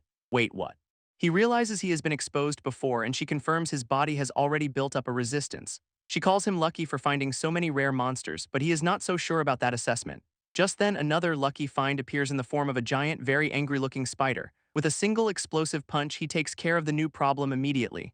But the spider's corpse does not have the drop he is looking for, much to his disappointment. He keeps searching the remains, but it seems like this one was a total dud. After a bit more digging, he finally finds the tiny, glowing orb he was after. As he pockets his prize, his partner asks if he is not going to chow down on it.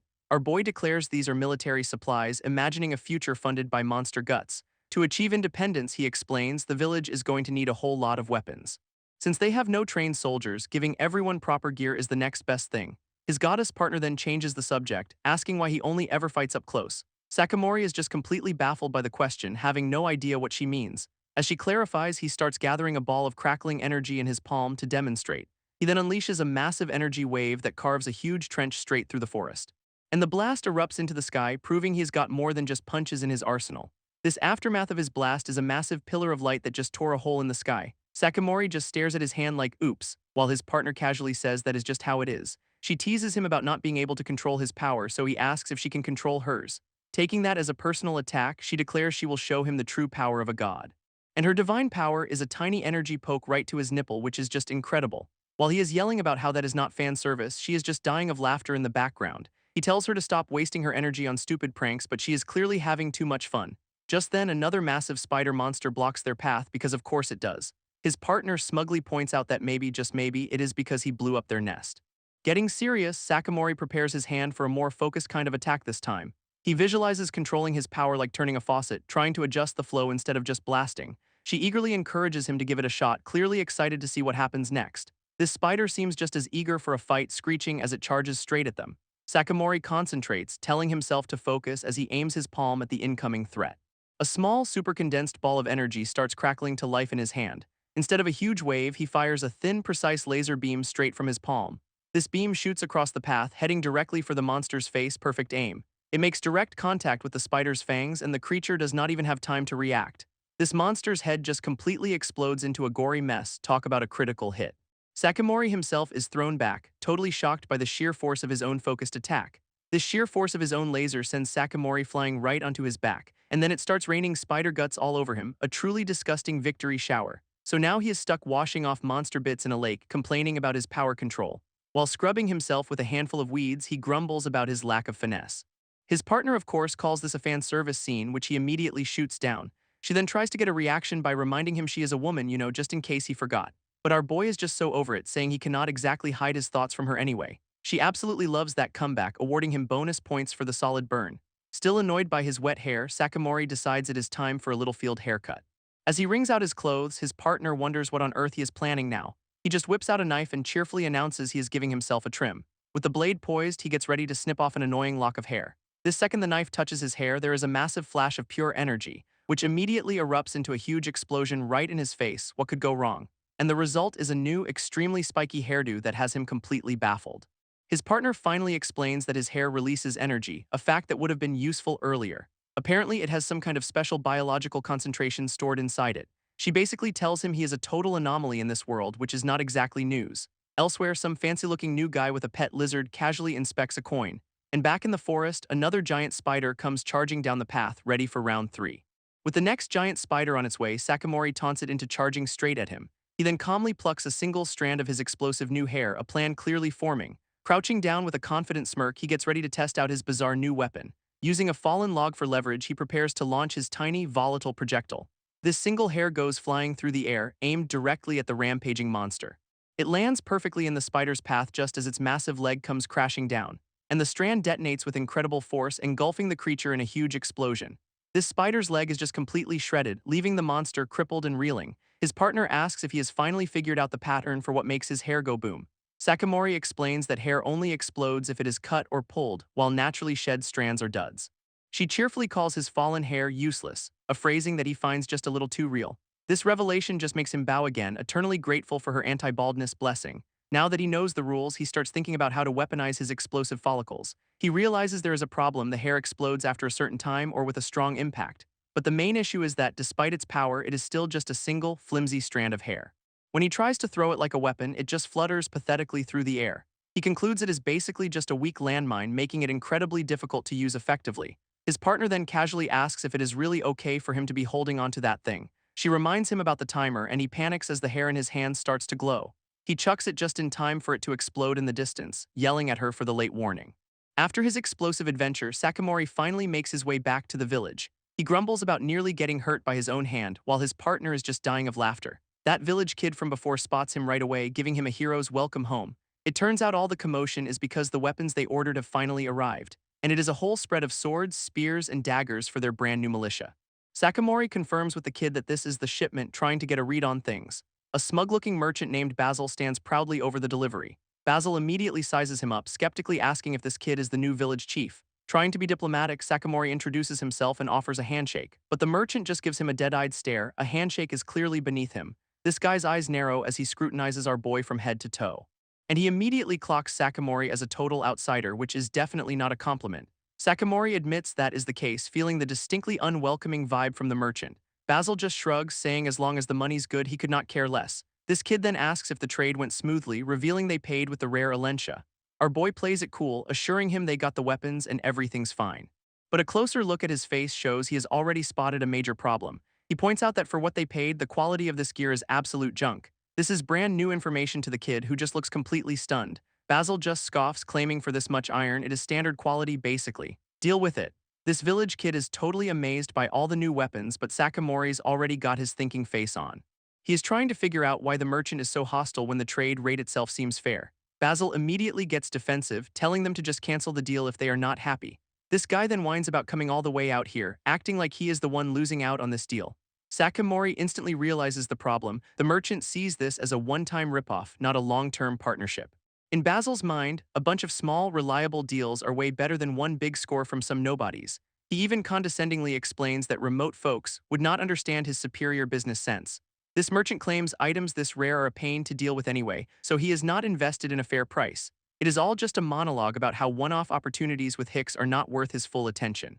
A sudden look of enlightenment hits Sakamori's face, while the kid just frets about what to do. Our boy then calmly asks the kid if they know any other merchants, a perfect way to call the bluff. Basil just scoffs, smugly insisting that no one else would value their Alencia any differently, and that is when Sakamori pulls out two more glowing orbs, completely flipping the script. This merchant's jaw just hits the floor, his brain short-circuiting at the sight of more treasure. Even the village kid is stunned, recognizing the impossible wealth in Sakamori's hand. With a confident smile, Sakamori calls it today's share, implying this is a regular occurrence. He then hands the two new orbs over to the kid, right in front of the greedy merchant's face. Basil is absolutely losing it, sputtering today's, as his entire worldview shatters. Sakamori tells the kid to use these to secure food supplies since they will need reserves for the war. But the kid is still hesitant, worried about backing out of the deal with Basil now. Sakamori casually tells the kid not to sweat it since they can get Alencia whenever they want. This news absolutely shatters Basil's brain, sending him into a full-blown panic attack. This greedy merchant is literally shaking in his boots, realizing the fortune he just tried to swindle. And just like that, his entire demeanor flips from smug jerk to the world's most eager bootlicker. He is suddenly offering to arrange food supplies, desperately trying to get back in their good graces. Sweating profusely, Basil asks if he perhaps misjudged their financial situation. Sakamori gets right in his face, calling him out for underestimating them so badly. Trying to save face, the merchant stammers through a weak attempt to regain composure. He finally gets to the point, asking how much they are willing to trade. He is all ears now. But Sakamori lays down the law, explaining that for a big deal they will need competitive quotes. He then asks the kid about other merchants, and the kid conveniently knows another guy. As Sakamori tells him to make the call, Basil in the background looks like he is about to faint. Leaning in with a terrifyingly friendly smile, our boy asks the cornered merchant for an estimate. He then twists the knife, saying it is totally fine if Basil does not want to, no pressure. With a confident grin, Sakamori adds that they will be just fine without him anyway. Basil can barely even form words, completely broken by this masterclass in negotiation. This guy just hangs his head in utter defeat, the sound of his career crumbling around him. Having secured a much better deal, Sakamori waves goodbye as the merchant's cart trundles away. His partner pops up, praising the satisfying takedown but noting there was a deeper reason. Sakamori explains that a merchant who looks down on his clients is bad for business, no matter the deal. Sakamori explains that his real reason for the takedown was not just for show. His partner points out that by getting angry, he almost lost them a huge client. But he is focused on the bigger picture, the coming fight for this village's independence. Looking at the villagers, he sees they are not warriors, just ordinary people holding weapons. Little kids are playing soldier while their parents are justifiably terrified. Even the old men are shaking, barely able to lift a sword. Sakamori knows he cannot just entrust their lives to anyone, especially not to some second-rate merchant selling them shoddy gear. This gravity of their struggle for freedom is hitting him hard. These people are completely out of their depth with these new weapons. He realizes their very innocence is what is at stake here. And sending them to fight with junk would be a death sentence. This whole thing reinforces his decision. He has to be the one to ensure their survival. His partner just watches, knowing he is fully committed now. After all that, they finally arrive at the village chief's house. This exterior decorations are a little questionable. Skulls are never a good sign. He politely announces their intrusion as he pushes open the door, only to find a full-on wizard's workshop complete with a magic circle. Our boy is just stunned, muttering that this is something else entirely. Just then, the villagers arrive to officially name him their new chief and give him the house. Sakamori surveys his new digs, realizing cleaning is a massive understatement for this horror show. This first order of business is yeeting a bunch of cursed-looking junk out the window. His partner then offers to help, a concept he can barely even process. She explains that since she lives here too, his constant grumpiness is killing her vibe. Gratefully, he accepts her help, and she is all too happy to get started on their new home. With a mischievous grin and a snap of her fingers, she unleashes her idea of cleaning, which apparently involves summoning an ancient CRT television out of thin air. A traditional-looking ceiling light fixture materializes next, adding to the mounting confusion. And just like that, the creepy hut transforms into a full-blown Japanese-style tatami room. Sakamori is just completely floored, mostly by the random TV in his new fantasy home. She just casually confirms she pulled the entire room design right out of his head. Then she drops the real bombshell: the prehistoric television actually works. Eager to show off, she tells him to watch as she works her magic again. This screen flickers to life with a classic dramatic sparkle, revealing a live feed of him standing there, which only deepens his confusion. She calls it a live broadcast, adding that he is more entertaining than any actual show. But wait, there is more. She snaps her fingers to activate another bizarre feature. His reflection on the screen starts to look a little different. Suddenly, he is a blocky, low-poly video game character, and his brain just short-circuits. He is weirdly hyped about the real-time CG, deciding the terrible graphics fit the retro aesthetic. Sakamori notes the blocky graphics match the room's quality, a truly bizarre compliment. He runs his hand along the floor, feeling the authentic texture of the tatami, and he is genuinely shocked to find a perfect Japanese-style room in this fantasy world. His partner explains that aside from the TV, all the materials are totally common here. This makes Sakamori realize the whole setup is actually plausible with local resources. She offers to change it all back, but he is already way too attached to his new home base. His mind immediately snaps back to business, already planning his next negotiation strategy. He is focused on identifying the absolute worst-case scenario they need to avoid at all costs. His partner guesses it is getting stuck with the shoddy weapons, but that is not it. Sakamori points out that is bad, but at least they can check the gear before a battle.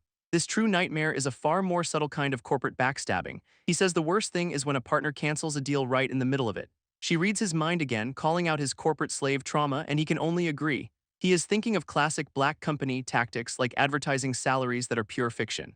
It is the oldest trick in the book: lure people in with big promises only a few ever see. This real trap, he explains, is being left to fend for yourself after they have got you hooked. All this leads to one critical insight: they need a stable, continuous contract, not a one-off deal. Just then, a knock at the door interrupts his business-themed PTSD session. This village kid peeks inside and is completely stunned by the hut's sudden glow-up. His partner just casually says she remodeled to make it more livable, a massive understatement. With the kid still in awe of the new room, Sakamori's partner decides it is question time. This boy asks about the old chief's contract with the Lord, remembering it had some kind of magical power. He nervously explains that the deal is supposedly enforced by magic, which is never a good sign. Sakamori immediately puts his thinking cap back on. A magically binding contract is a huge problem. He asks if there is a document, but the kid says the old chief kept all that stuff to himself. A light bulb goes off for our boy. If it is important, it has to be hidden somewhere in this very room. This kid is still just standing at the door, completely baffled by the TV and tatami mats. A sudden look of pure dread washes over Sakamori's face as he realizes a critical error. He just remembered his partner's cleaning, probably buried or teleported whatever they are looking for. She meanwhile is just cackling at whatever's playing on the prehistoric television. Even she looks a little shocked by the program, which is definitely a bad omen. She offers to change the room back to its original state, and Sakamori screams a mental yes. In a flash, the creepy hut returns, and he asks what the old chief's most prized possession was. This kid says it was a skull, and Sakamori just smiles, finding that incredibly on-brand for the guy. So begins the search, starting with shelves full of questionable potions and dusty bottles. They continue rummaging through old books, crates, and barrels, looking for anything skull-shaped. Frustrated, Sakamori complains that something so important should be easier to find, and that is when he remembers the winged skull he chucked out the window earlier. He rushes outside to the pile of junk he so gleefully yeeted, desperately digging through it. And there it is. He finds the skull, which seems to be a container for the contract. Holding the skull, Sakamori figures the contract has to be inside, but this thing is sealed tight and he is struggling to pry it open. Seriously, this thing will not budge. It is like it is magically sealed. And just like that, a massive pillar of dark energy erupts from the skull, summoning a terrifying skeletal mage, the guardian of the contract, no doubt. Our boy is understandably freaking out, not expecting a boss fight right now. This thing just glares down, holding the skull like it is daring him to try something. Wasting no time, the guardian swings its massive scythe right at him. So he throws up a hand, conjuring some kind of dark energy shield to block, which manifests as a massive pillar of ice erupting from the ground, completely dwarfing the hut and stopping the attack cold. Meanwhile, some poor farmers nearby are probably wondering what the hell that was. Sakamori just casually admits he overdid it, forgetting to hold back his power. From a distance, you can see the sheer scale of his oopsie as a new visitor arrives. This new guy, looking very official, just stares at the smoking aftermath, completely unfazed. Then the village kid recognizes the newcomer, calling him Kimin, which catches Sakamori's attention. And our boy puts on his best, "I totally did not just cause a magical explosion" face.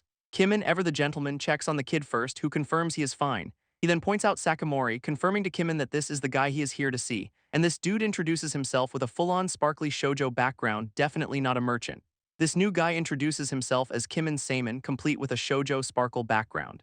Sakamori, still processing the magical explosion, just stammers out his own name. Kimin suggests they find a quiet place to talk, and our boy agrees to the change of scenery. When Sakamori asks for a big open field, the kid just points them to a potato patch. This kid confirms it is totally fine to go in since it is not harvest season yet. So now they are having a super serious business meeting in the middle of a tilled field. Kimin is all smiles, thanking him for the meeting, while Sakamori feels the awkwardness. But our boy explains this is prime anti-eavesdropping territory, a classic corporate move. He then drops a whole lecture on why rich guys do business on golf courses, no bugs. Basically, it is way easier to spot a spy in an open field than in a stuffy office. And Kimin is genuinely impressed, admitting he has never considered that angle before. Sakamori just plays it cool, calling it an old skill from his past life, his salaryman days. Changing subjects, Kimin brings up the land beast Sakamori supposedly defeated, calling him sharp. Our boy has no idea what a land beast is, so Kimin tries environmental-type monster. Still lost, Sakamori just clarifies he means the giant thing they called the Lord. Kimin explains the term land beast comes from their sheer land-like size. We get a glimpse of these monsters, and yeah, they are basically walking ecosystems of death. Apparently, hunting them is a terrible deal with low rewards, so most rulers just ignore them. This reminds Sakamori of the old chief's brilliant plan: do nothing and offer sacrifices instead. Kimin marvels at the village's ambition, while Sakamori just laments his new job as sacrificial chief. Kimin gets right to business, asking if Sakamori is interested in buying weapons with a local resource called Alensha. Our boy confidently confirms he can find it, all thanks to one of his special skills. Impressed, Kimin offers to sell him quality-guaranteed weapons for gold instead, which is a bit of a curveball. Sakamori is a little thrown, wondering if a steady, long-term contract is off the table. Unfortunately, Kimin says a continuous deal is a no-go right now, and Sakamori needs to know why. He then drops the million-dollar question: if the village gets its independence, what is their defense plan? Sakamori is completely blindsided by this incredibly logical and terrifying point. Kimin explains that without the Lord, they will need their own dedicated force to protect the village. Thinking it over, Sakamori gets it: without the Lord's protection, they are just a target. He realizes a tiny village cannot possibly sustain both a standing army and a labor force. And Kimin just confirms that for a place this size, it is a logistical impossibility. This means they will need to hire professional soldiers, not just arm the local farmers, a massive expense. Kimin agrees that a basic defense might be manageable for a little while at least. But Sakamori boldly claims he can handle the midterm, and his partner immediately asks how. Reaching into his coat, he just coolly says, "I have this." He then pulls out a small, glowing orb he apparently acquired earlier today. Sakamori explains that since money is not an issue, he needs Kimin to find merchants to help build up the village's foundation. Kimin is absolutely blown away, admitting this is way beyond anything he expected. Our boy is just completely baffled by this level of praise for a pretty standard business plan. His new partner is just gushing, impressed he not only chose a secure meeting spot but already considered hiring mercenaries. Sakamori is completely flustered by the compliment, and his partner just loves seeing him squirm. Kimin offers to introduce him to some mercenaries but clarifies he cannot negotiate for them. Apparently, soldiers for hire have a different code and do not like merchants acting as middlemen. He asks for a day or two to verify all the information before passing it along. Our boy agrees, then pivots to ask if Kimin also deals in information brokering. With a dramatic flair, Kimin claims he only trades in matters of life and death, and then immediately bursts out laughing, admitting he was just kidding. What a troll. Sakamori decides to flip the script, offering to sell some knowledge of his own. He asks for long-term consulting on what the village should focus on to actually survive, laying out the grim reality that relying only on their natural resources will lead to collapse. He explains they need a real, sustainable foundation to become a proper, independent town. This level of foresight completely catches Kimin off guard, who is visibly impressed. He admits he'd love to form a long-term partnership with someone who thinks this far ahead. But to do that, he needs to know what assets the village currently has to work with. Sakamori translates the business speak. Kimin needs to see his cards before they can plan a strategy. So he starts the big presentation, listing the Alensha and his own unique abilities. We get a quick flash of the glowing orb and his past life as a salaryman, then he casually adds one more major asset to the pile as his partner pops into view. She gives a very confident and slightly chaotic thumbs up, ready for her introduction. And Sakamori smugly reveals his ultimate trump card, the blessings of a literal goddess. Kimin pivots to one last question, asking about a local guardian beast that recently disappeared. Apparently, when a guardian beast vanishes, all the other creatures it was suppressing start acting weird. Sakamori mulls this over, and Kimin points out that even the villagers are starting to act differently. With humans, their whole way of life changes, but Kimin notes you can at least negotiate with them. But the real problem, he warns with a dramatic finger point, are the monsters and wild beasts. Sakamori is understandably confused by this new category of problems, monsters and wild beasts. These creatures, Kimin explains, can suddenly start attacking humans even if they were previously harmless. He gives a very gangster-like analogy. It is like the monsters are asking whose food you think you're touching. This light bulb goes off for Sakamori, who pictures some local thugs, asking if that is what is coming. Kimin confirms it is a very real possibility, which is why he needs Sakamori to handle something. Our boy just smiles, totally on board with whatever this new job is. So the job is to investigate any local creatures that might suddenly turn hostile both in and around the village. Recognizing this as a critical test to lock in their business relationship, Sakamori accepts without hesitation.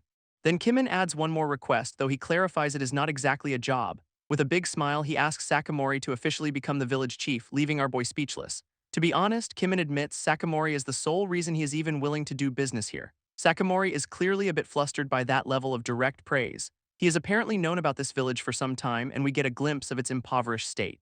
And honestly, without Sakamori, he sees absolutely zero value in continuing to trade with this village, ouch. So our boy is left with the very mixed feeling of being the only reason this place is not a total write-off. His goddess partner chimes in from above, reminding him that she is part of this whole deal too. And she finds it absolutely hilarious that a guy with divine favor is getting flustered by a simple merchant. Our boy can only sigh and admit she's got a point, looking totally done with this conversation. With a blindingly cheerful smile, Kimin tells him to go convince the villagers, and Sakamori meekly agrees. So with that settled, they are back in the village to make the big announcement. That kid from before is immediately on board, fists pumped and ready to be his #1 fan. He immediately starts rallying the crowd, and it turns out everyone already considered Sakamori their leader anyway. Sakamori is just standing there, completely caught off guard by the unanimous support. He was expecting a fight. Lounging in midair, his goddess partner smugly points out he was the only one who had not gotten the memo. Still trying to process this, Sakamori asks if there are any, actual qualifications to become chief. Nope, the kid says the job requirements are pretty simple. Just be strong, democracy is overrated here. Our boy figures the real qualification is just making sure everyone can sustain themselves, a very pragmatic approach. With his goddess floating by his side for dramatic effect, he officially asks the crowd if they will have him as chief. This crowd absolutely erupts, cheering their heads off. Guess that is a yes. That kid in particular is absolutely losing his mind with joy. Even the grown men are pumping their fists in the air, completely sold on their new boss. It is a full-on village celebration, with the women and children just as excited. You know you have made it when even the grumpy-looking old guys are giving you a thumbs up. Faced with all this support, Sakamori just lets out a genuine, heartfelt smile. And just like that, Chief Sakamori is on the job, immediately ordering a survey of the surrounding area. He admits he is still new to the area, so he is bringing some villagers along for the survey. So he heads into the woods with his elite squad of 3 very average-looking dudes. Their first stop is a riverbank where our boy starts doing some serious environmental analysis. This kid from before spots something, and the other villagers look absolutely horrified by the discovery. And of course, it is a giant angry boar charging straight for them. Welcome to the neighborhood. A moment later, the boar is down for the count, complete with a little angel halo, and everyone's applauding. Back in the village, Kimin is already laying out the new defense plan, basic weapons for everyone. This leads to a quick training montage where the villagers actually manage to take down a boar themselves. Their confidence is immediately tested by a giant purple snake monster, and they are not ready. Then a giant sparkly-fanged spider shows up, because why not add arachnophobia to the list? Sakamori is already looking so done with this whole chief business, and the day's not even over. But when a truly massive crab spider thing appears, he just calmly holds up his glowing orb, and just like that, he presents a whole pile of defeated monsters, all the recent troublemakers neatly tied up. Kimin is once again completely blown away by Sakamori's over-the-top efficiency. Our boy smugly asks if Kimin really thought he'd just do recon instead of solving the problem. And Kimin just flat out admits he did not, leaving Sakamori wondering what the actual job was supposed to be. Looking at the tied-up carcasses, Kimin's real expectation is revealed. He thought it was a group effort. With his whole crew flexing behind him, Sakamori just confirms it was a team effort. What a great boss. Kimin then doubles down, stating that without Sakamori, this village is completely worthless to him, and our boy just takes that as a challenge, determined to raise the village's stock value himself. Sakamori clarifies that the village needs a system that can run even without him. His partner is just floored, amazed at the leadership and results he has shown so quickly. Kimin admits he has to completely revise his assessment of not just Sakamori but the villagers too. Our boy just takes the compliment with a quiet, confident little smile. With that, Kimin extends a hand, officially offering a long-term business partnership. Sakamori eagerly shakes on it, sealing the deal with a massive, triumphant grin. But there is no time to celebrate, as Kimin immediately drops a new task on him as a reward. He reveals the payment for all those monster carcasses will not be goods but cold, hard cash. Sakamori is a little taken aback by the offer. Cash is a pretty big deal out here. This villagers, however, absolutely lose their minds at the news, practically exploding with joy. Our boy is totally baffled by this level of excitement. It is just money, right? Kimin just smoothly offers to walk them through the details of this new arrangement, so they all gather around the pile of monster loot for a little business meeting. He points out the fur from one of the creatures, explaining it is a high-demand, durable material. Sakamori immediately asks the million-dollar question: if they process it, will Kimin buy it? With a grand gesture, Kimin guarantees an immediate cash purchase for anything the villagers produce. And once again, the crowd goes absolutely wild. A guaranteed cash income is a game changer. Sakamori's still confused by the hype, but his goddess partner explains that for farmers, cash is almost unheard of. A light bulb finally goes off in his head as he understands the economic reality of this world. He gets it now: crops and meat spoil, but money is a stable asset that lets them build actual wealth. His goddess partner explains that of course they are excited, they finally have a stable income. She even relates it to his own past, and he is just annoyed she is reading his mind again. So with a new goal in mind, Chief Sakamori leads his people on their first official hunt. Their target is a small, fluffy creature which the villagers manage to take down pretty easily. Actually processing the thing, however, looks like it is giving them a collective panic attack. Sakamori's plan is to start small, having even the kids learn how to hunt these creatures. Soon enough, they have got a whole production line going, turning out perfectly processed pelts. Seeing the villagers so proud and capable brings a genuine smile to our boy's face. Just then, a horse-drawn wagon rolls up carrying a new face to the village. A young merchant hops out, cheerfully asking to speak with a Mr. Sakamori. This is Kerr, a traveling merchant sent on behalf of their mutual acquaintance Kimin, and they are here with cash in hand for the big fur buyout Kimin promised. Sakamori and his crew are just stunned, not expecting a buyer to show up this fast. Kerr confirms they will appraise and pay for everything right here, right now in cash. With a shout, they tell him to bring it all out, kicking off the village's first big payday. Our boy is just staring, completely thrown, and Kerr asks if there is a problem. Turns out, Kerr was just super curious to meet the guy Kimin was so impressed with.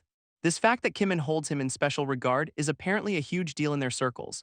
Sakamori is confused by this, but Kerr insists that this level of attention is very unusual. For a village this small, Kerr explains, merchants never make house calls, it is a major sign of respect. Sakamori pieces it together: merchants avoid remote villages because of travel costs and monster risks.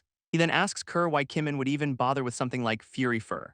Turns out it is a super common material that is popular with the masses but has a tiny profit margin. Kerr explains that Kimin usually only deals in high-end luxury goods, making this a huge exception. In fact, it is almost unheard of for the big boss to go this far just to build a relationship. This sends Kerr into full-on fanboy mode, asking for tips with terrifyingly intense, sparkly eyes. Our boy tries to brush it off, insisting he does not have any special knowledge. But Kerr is absolutely not having it, practically begging to learn his secrets. Just then, the villagers arrive with the goods, interrupting this very intense moment of hero worship. This young merchant lays it all out. He wants to learn whatever wisdom earned Kimin's praise. That kid from the village immediately gets what is going on, his eyes lighting up. He grabs Kerr's hand, thrilled that this outsider recognizes their chief's incredible value. Then he starts bragging that he was the one who brought Sakamori here, taking all the credit. Sakamori just wants this to be over, telling them to please just buy the fur already. So the actual business finally gets underway, with the villagers handing over their pelts. His goddess partner calls Kerr sincere, and Sakamori agrees he is just like the other villagers. But there is a key difference between them, as Kerr looks on with quiet determination. Her analysis is sharp. Kerr's ambition is to surpass Sakamori in Kimin's eyes. This reminds our boy of every overeager office rookie who rushes in and crashes and burns, and his partner just calls that kind of reckless, single-minded drive sincere, a very generous term. His goddess partner breaks it down in gacha terms. Compared to these guys, Sakamori is a legendary grade pull. Meanwhile, Kerr and the village kid are just normal or high normal rarity, and Sakamori is just done with her mind reading. A weirdly intense bond has formed between the two fanboys, who are now hugging it out over their shared hero. With the deal done, Kerr rides off into the sunset as the entire village waves him goodbye. And now for the main event, a giant pile of cash on the table that has the villagers absolutely losing it. Sakamori sits with the village leaders, who are all celebrating and giving him full credit for their success. That kid from before steps up, proudly offering the chief his share of the profits. Our boy is a little confused, but his partner points out this is basically a tribute, a thank you offering. He just stands there for a moment, arms crossed, trying to process this whole new dynamic. Then with a smile, he holds up his hands and politely turns down the money. This refusal completely short-circuits the villagers, who just stare back in total shock. Sakamori explains that since they finally have cash, they should use it for their own plans. He tells them their income is still limited, so they should not worry about giving him a cut. But the villagers insist it does not feel right, wanting to share their happiness with their chief. Seeing their determination, he offers a compromise. He will take some of their food instead. This crowd immediately erupts with joy, offering to pay him with meals, dried goods, and even liquor. Suddenly, a mountain of food and supplies appears. Their in-kind contribution is a little excessive. Sakamori is just standing there, completely stunned by the sheer volume of their gratitude. With huge, beaming smiles, the villagers all collectively urge him to please just accept it. He finally relents with a happy sigh, realizing this is enough food to last him for over a year. After all the excitement, Sakamori's attention shifts to a more practical and frankly grosser problem. This village's food supply is covered in mold, looking less like a harvest and more like a science experiment. That kid from before explains they do their best to fight off rats, but the little guys are relentless. Plus, the constant humidity means a huge portion of their food just rots away every year. Sakamori starts digging through his brain, trying to remember some random lesson from his old life. And then it hits him, a memory of an elevated storehouse designed to fight this exact problem. His face lights up as the solution clicks into place. Time for a little architectural revolution. He tells the villagers they might not have to throw away their food anymore, and they are hanging on his every word.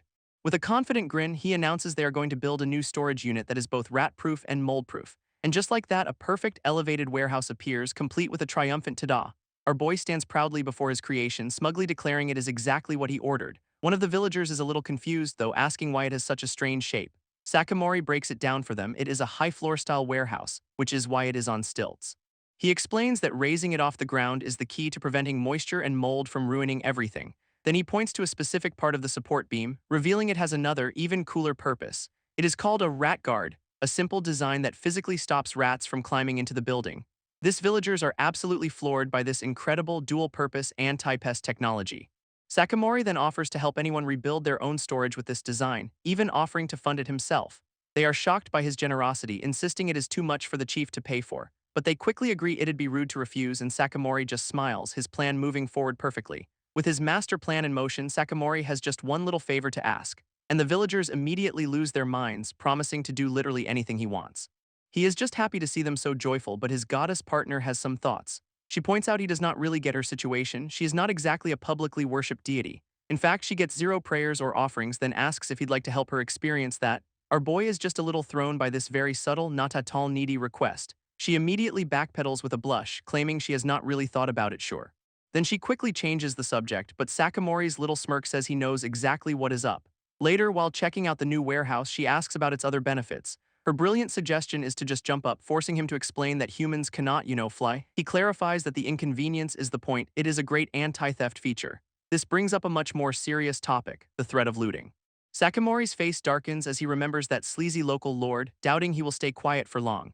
His partner agrees, warning that the guy will probably try to exploit some loophole in their deal. Our boy knows a direct attack is unlikely. This lord is the type to play dirty from the shadows. He could easily orchestrate some kind of unfortunate accident and claim total innocence. For instance, a totally random landslide could just happen to fall on him during a walk. Or maybe he will accidentally run into a massive horde of monsters. Whoops. She sums it up perfectly. If a coincidence causes his downfall, it is not a breach of contract. Sakamori just laughs it off as a 50-50 chance, but she calls him out for bluffing and he tells her to get out of his head. His goddess partner is absolutely losing it with laughter, while he admits he does not hate a little dramatic flair. She teases him about his cringy past, bringing up classic chuny lines he has definitely thought before. Sakamori just sighs, admitting he knew she'd find his old memories hilarious. Then he strikes a pose and drops some faux deep wisdom, which she immediately roasts as prime cringe material. Just then, that kid from the village runs up, waving and calling for the chief. He announces that the thing Sakamori asked for is already done, and our boy is shocked by the speed. This kid explains that since it was the chief's request, all the craftsmen were super motivated to get it done. His partner, meanwhile, is just a floating, confused pretzel, wondering where they even found craftsmen. He is led to a crowd of villagers who all cheer as soon as they see him arrive. This kid proudly gestures for him to come see what they have made, a huge grin on his face. And there it is, a freshly carved wooden statue of his goddess partner looking surprisingly divine. She is absolutely speechless, staring at her own wooden likeness in total shock. When the villagers ask if it looks right, the kid wonders how the chief even knows her appearance. Sakamori confirms he can see her just fine, which makes his partner blush and feel all fuzzy inside. This revelation sends the villagers into another round of hero worship. Their chief is just that amazing. His partner smugly points out he was so busy watching her memories, he never saw her little surprise coming. With a huge grin, he just throws her own logic back at her. Those who dwell on the past miss the future. Snapping back to reality, he apologizes to the craftsmen and tells them to proceed with the plan. He instructs them to make it a proper statue for prayers since this deity watches over all of them. Overjoyed, she says if he makes her worship entertaining, she will consider protecting them, playing hard to get. Meanwhile, at the local lord's fancy estate, the gears of villainy are turning. That sleazy noble sits at his desk, tapping his fingers and pondering some very bad ideas.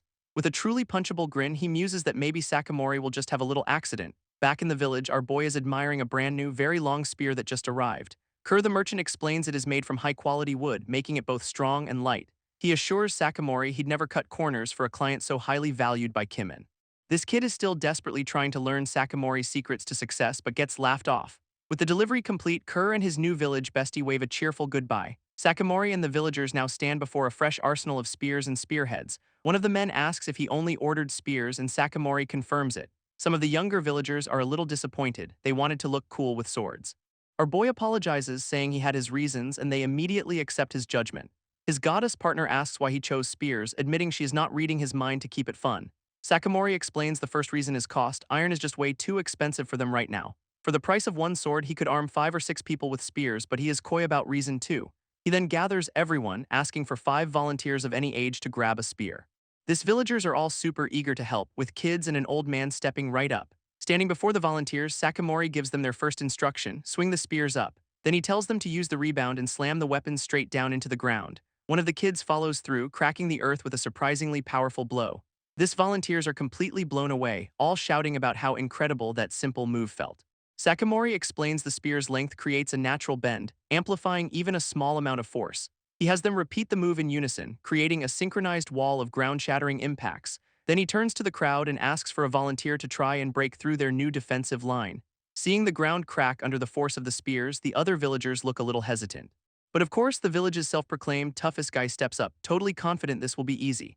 Our 5-person squad of kids and elders just stands there, ready for his charge. He scoffs that their farming strength is nothing and barrels forward with a full-on battle cry, and he immediately gets shut down as all 5 spears slam down at once, sending him flying back. Now he is just whimpering on the ground while the crowd gawks, unable to believe their strongest guy got one-shotted.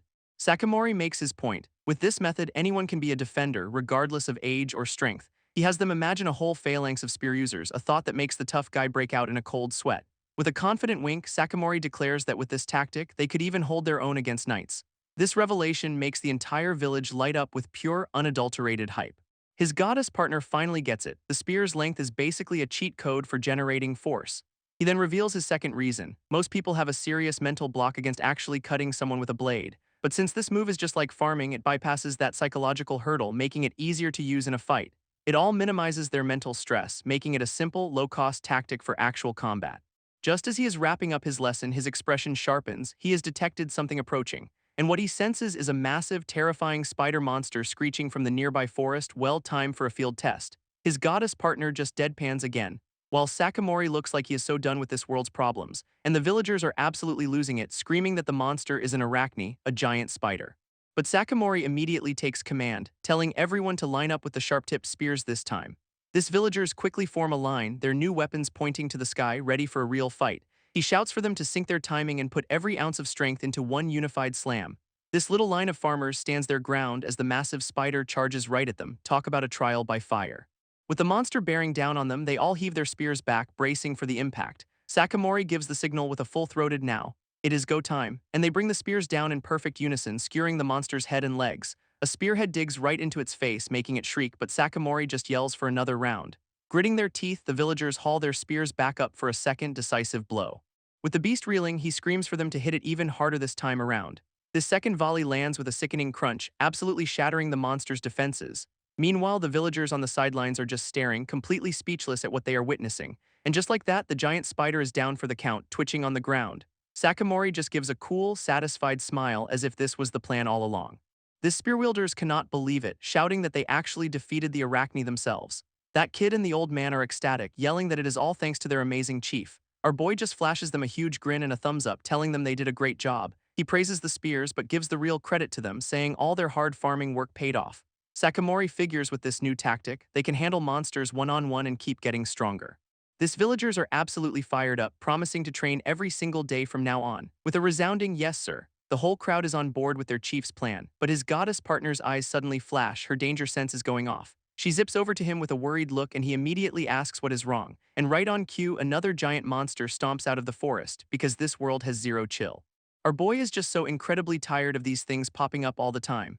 This villagers, still high on their wind, tell him to relax, they can totally handle one more monster. Except it is not one, it is two, and that overconfidence is about to die a very quick death.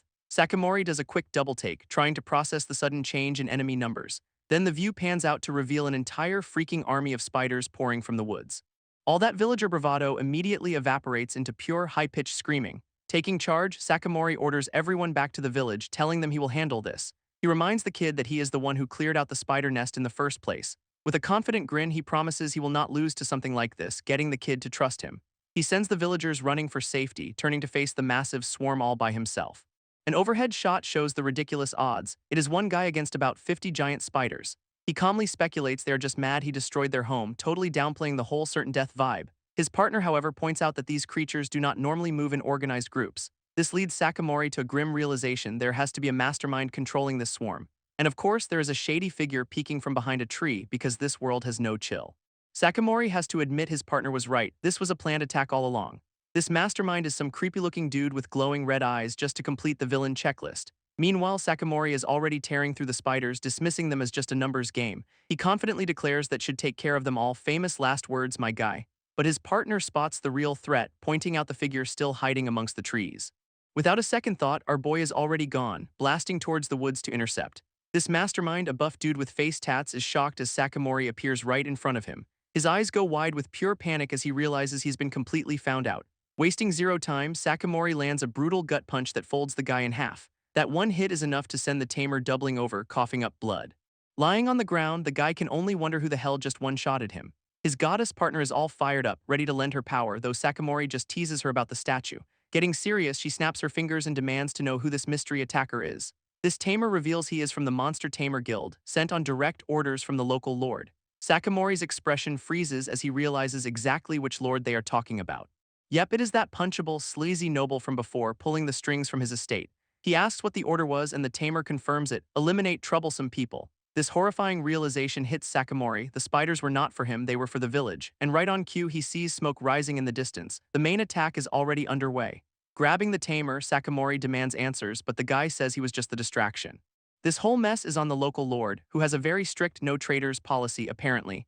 Absolutely furious, Sakamori leaves the goon in the dust and sprints back toward the village. He arrives to see his worst fears realized. The entire place is engulfed in flames. Meanwhile, a squad of hooded assassins gives the order to kill every last villager. These villagers fight back with their new spears but are getting overwhelmed by the trained killers. Just as a villager is about to fall, Sakamori blazes in, deflecting the fatal blow. His sudden arrival leaves the assassins completely stunned and confused. Their leader quickly deduces that the monster tamer failed his one and only job. For the villagers, however, seeing their chief is a massive wave of pure relief. Sakamori's eyes are just burning with cold rage as he surveys the chaos. Seeing his people wounded on the ground only pours more fuel on that fire. He immediately orders everyone to fall back to protect the children and tend to the injured. Stepping out from the smoke, the lead assassin finally confronts the village chief. This guy offers some condescending praise, writing off the spider victory as pure luck. He then confirms he is here on the Lord's direct orders to clean up this mess. Then comes the big boast: they are elite assassins, each one worth 100 spiders, sure buddy. With a smug grin, he declares Sakamori's one chance is over and now he is done for. This two sides face off, one man against a whole squad of self-proclaimed badasses. But before the assassin can even finish his monologue, a tiny glint of light appears right before his eyes. And before the assassin can even react, Sakamori is already on him with a brutal gut punch. With a savage grin, our boy asks what he was just saying about being done for. This so-called elite is already on his knees coughing, while his squad just stares in disbelief. Cracking his knuckles, Sakamori promises these guys are about to pay for ever touching his village. Their leader just screams for his goons to attack, sending the whole hooded crew rushing forward, which turns out to be a terrible idea as Sakamori proceeds to style on every single one of them. One clean uppercut sends the entire squad flying like a bunch of ragdolls. Their boss can only gawk in pure, unadulterated shock. His brain has officially short-circuited. Winding up for the finisher, Sakamori declares that this is the final turn, and that Assassin's face is about to get personally acquainted with our boy's knuckles. This punch sends him blasting off into the sky Team Rocket style. Sakamori just points, telling them to bring a guardian beast next time if they are actually serious. With the trash taken out, he checks on the villagers, learning everyone thankfully survived the attack. Inside, the scene is grim as the wounded are being patched up in a makeshift infirmary. He is surprised to learn his goddess partner's essence is basically a miracle healing potion. Turns out the salve is made from the arachne they killed, some very convenient monster biology. Just then, one of the villagers approaches him with a somber look on his face. This kid apologizes, showing him that their brand new spears were all broken in the fight. For them, those were not just weapons, they were a symbol of their first real victory. And hearing that, Sakamori's expression turns absolutely murderous. They crossed a line. Sakamori just brushes it off with a smile, saying they can always get new spears. But the villagers are absolutely livid, and our boy cuts through the rage by demanding a map. He specifically wants one showing all the lord's manors and fortresses, making them wonder what is next. With a look of pure murder, he gives them the one-step plan: destroy them all. As the villagers prepare for war, a delivery suddenly arrives for their chief. A messenger holds out a scroll, and Sakamori asks what he has just been handed. Turns out it is a map sent from Kimin-san, that well-dressed merchant from before. Sakamori is a little thrown off by the perfectly timed gift, to say the least. Unrolling it, he sees their little village is marked right in the dead center. His goddess partner points out how weird that is. Maps usually focus on important cities, not backwater towns. He asks the messenger if the Lord's residence is on there, and the kid points to some other markings. Leaning in closer, Sakamori takes a look at the spots the messenger indicated. And yep, those glowing icons are all the locations of the Lord's estates. This messenger confirms there are 7, and the Lord is currently in the one closest to them. It all clicks for Sakamori that Sleazebag was staying nearby to watch the show was not he. He sends his thanks back to Kimin, promising to repay the favor later. Our boy cannot help but be impressed by Kimin's foresight, basically having an attack plan ready to go.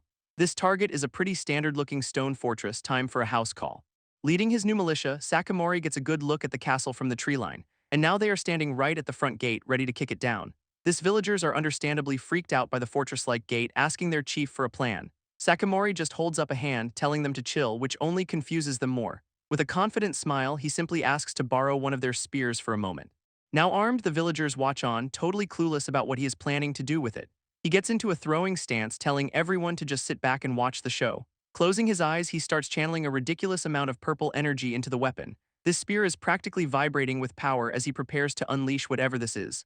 His eyes fly open, locked on the target with some serious killer intent. And he yeets it, the spear rocketing towards the fortress like a magical javelin. It carves a trench in the ground as it screams towards the main gate. This impact is just a massive explosion of light and stone, completely obliterating the entrance. Sakamori just points forward while his entire crew stares with their jaws on the floor. Inside, the guards are freaking out as they see their main gate has been, completely vaporized. With a triumphant fist pump, he declares the path open, his partner absolutely loving the chaos. Turning to his newly formed army, he asks with a grin if they are ready to go. These villagers are absolutely roaring with excitement, their morale now through the roof. Hearing the commotion, the fortress guards have no idea what fresh hell is about to descend on them. They look out to see an army of armed villagers charging right through their demolished gate. Their commander just smirks, telling his soldiers not to panic. Famous last words, buddy. A massive, heavily armored knight steps up to block the entrance, ready to hold the line. This big armored dude scoffs at the attackers, calling them a 10-person riot, nothing to worry about. He even gives himself a nickname, Iron Gate Arnold, promising to handle this personally. And Sakamori immediately sends Iron Gate Arnold on a one-way trip to the stratosphere with a single punch. Our boy then calmly assesses the real threat, the fortress's archers and heavy infantry. Inside, the Lord's soldiers get ready, looking like your standard-issue fantasy goons, which does not matter as Sakamori just blazes through them, deflecting arrows and kicking butt. Following his lead, the villagers charge in with a roar, ready for some payback. They start overwhelming the guards, their new spears proving brutally effective. Meanwhile, in the courtyard, we finally find our target, that sleazy noble from before. This guy is literally plugging his ears, annoyed that his fortress being invaded is so loud. He is absolutely seething, promising these bastards will not get away with this. But he is already surrounded, with the villagers telling him they are done taking his orders. His response is pure condescension, refusing to even speak to mere commoners.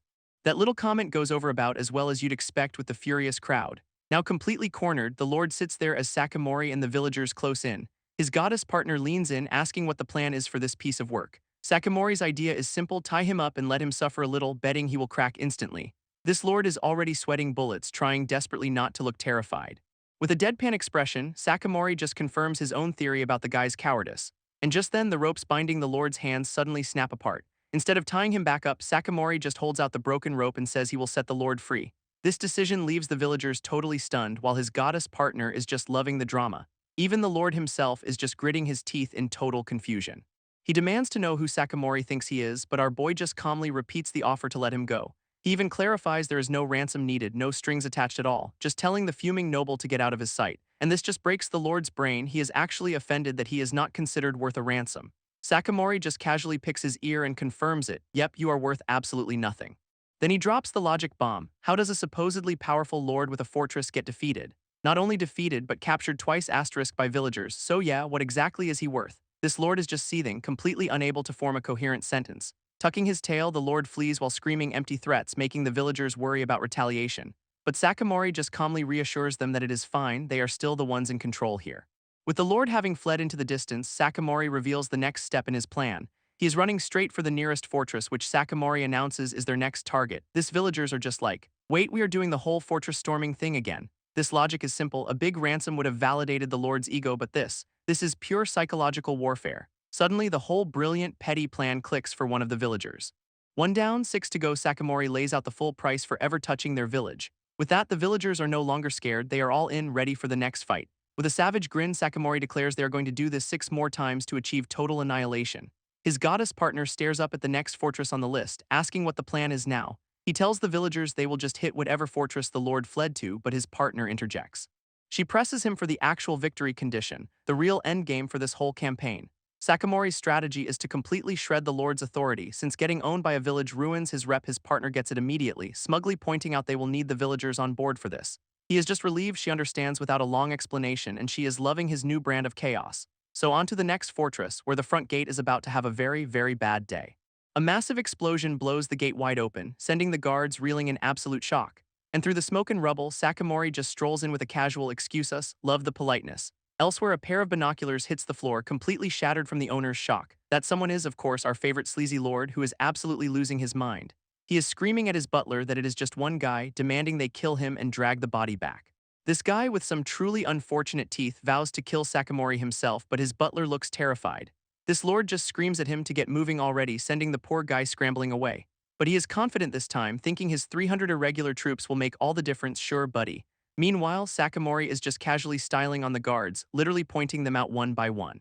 He carves a path through the soldiers, one of whom yells that he is not allowed in, as if that will work. And the Lord's face is just a perfect picture of pure, unadulterated, slack-jawed panic. He immediately orders his butler to prep their escape to the next mansion, using his own men as a distraction. This lord and his remaining goons are booking it to the next safe house. He orders 2 of his butlers to stay behind and set up an ambush, much to their horror. Their only job is to beg and plead to buy him more time. What a great boss. With a smug grin, he is sure these fools will walk right into his brilliant trap. But one of his men grabs him, trying to scream a warning about what is ahead. Turns out their is an ambush waiting, just not the one he was expecting. And just like that, the Lord and his crew are captured again, sitting defeated on the path. Sakamori strolls up with a casual wave, pointing out they are in this exact situation again. Turning to the villagers, he asks them what they want to do with their captured prize. This lord is absolutely freaking out, realizing his fate is in the hands of commoners. He cannot believe Sakamori would let them decide, but our boy confirms that is the deal. This sleazebag is furious, refusing to let scum determine what happens to him. Sakamori just muses that prey this easy to catch does not really have much value, does it? He then puts the question to the villagers one more time, letting the idea sink in. With a little wink, he signals that he has got this all under control. One of the younger villagers seems to get the message, looking up with an idea. He suggests that if the Lord is worthless, they should probably just let him go. This leaves the other villagers completely baffled, wondering what he is talking about. Meanwhile, the Lord is having a full-on meltdown, screaming his head off in rage. But the villager just calmly agrees with the logic. Easy prey is not worth keeping. This Lord is absolutely losing his mind over the suggestion to just let him go. The disrespect is real. So with their worthless captive sent packing, Sakamori and his crew are already on the road to the next fortress. This villager who suggested it apologizes, thinking he let everyone down after they worked so hard. But the others are thrilled, saying that seeing the Lord's humiliated face was worth more than any ransom. One of them turns to Sakamori, eagerly asking what the next brilliant, petty move is. With a devilish grin, Sakamori says they are just going to do this over and over to watch the guy's soul crumble. And that is all the villagers needed to hear. They are absolutely fired up for more chaos. At the next mansion, Sakamori makes his entrance by kicking the door off its hinges, right in the Lord's horrified face, which leads to the inevitable result, the Lord captured and tied up for the 3rd time. Sakamori presents their recurring prize to the villagers, who are getting pretty good at this whole capture thing. He then casually bends open a solid metal gate just to show how little effort this all takes. Our boy gives a cheerful little wave as the Lord is dragged off for another round of freedom. This whole cycle of capture and humiliation repeats, with Sakamori looking increasingly bored by the lack of challenge. He is literally just laughing with his new friends while the Lord gets hauled away in the background again. After being caught for the umpteenth time, the Lord is looking ragged but still spitting empty threats. Sakamori is just unimpressed, noting the guy's stubborn refusal to break, and wonders what to do now. His goddess partner pops in, also marveling at the Lord's terrible attitude as Sakamori finally decides on a new plan. Hearing that they are calling it a day, the Lord's eyes widen with a flicker of hope. But then Sakamori drops the new terms, a ransom of 1 million sell. This completely restores the Lord's ego, who declares it a fitting price, but Sakamori adds there is one more condition. Sakamori drops the final condition with a huge grin, a complete annulment of their contract. This news just completely short-circuits the Lord's brain, leaving him utterly speechless. With the villagers at his back, Sakamori officially declares their independence from this clown. A quiet shot of their little rundown village shows it is finally their own. He then reminds the kneeling Lord that the reasons for this are pretty self-explanatory, right? A quick flashback montage helpfully lists all the assassins and thugs the Lord sent after them. This Lord can only grit his teeth, knowing he's been caught red-handed in all his schemes.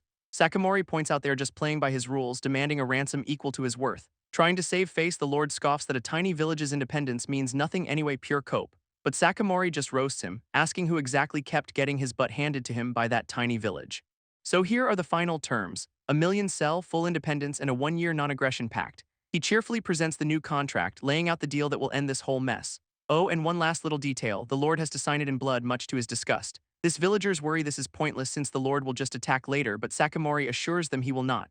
Their question is answered by the sight of the Lord looking absolutely pathetic, held by his own men.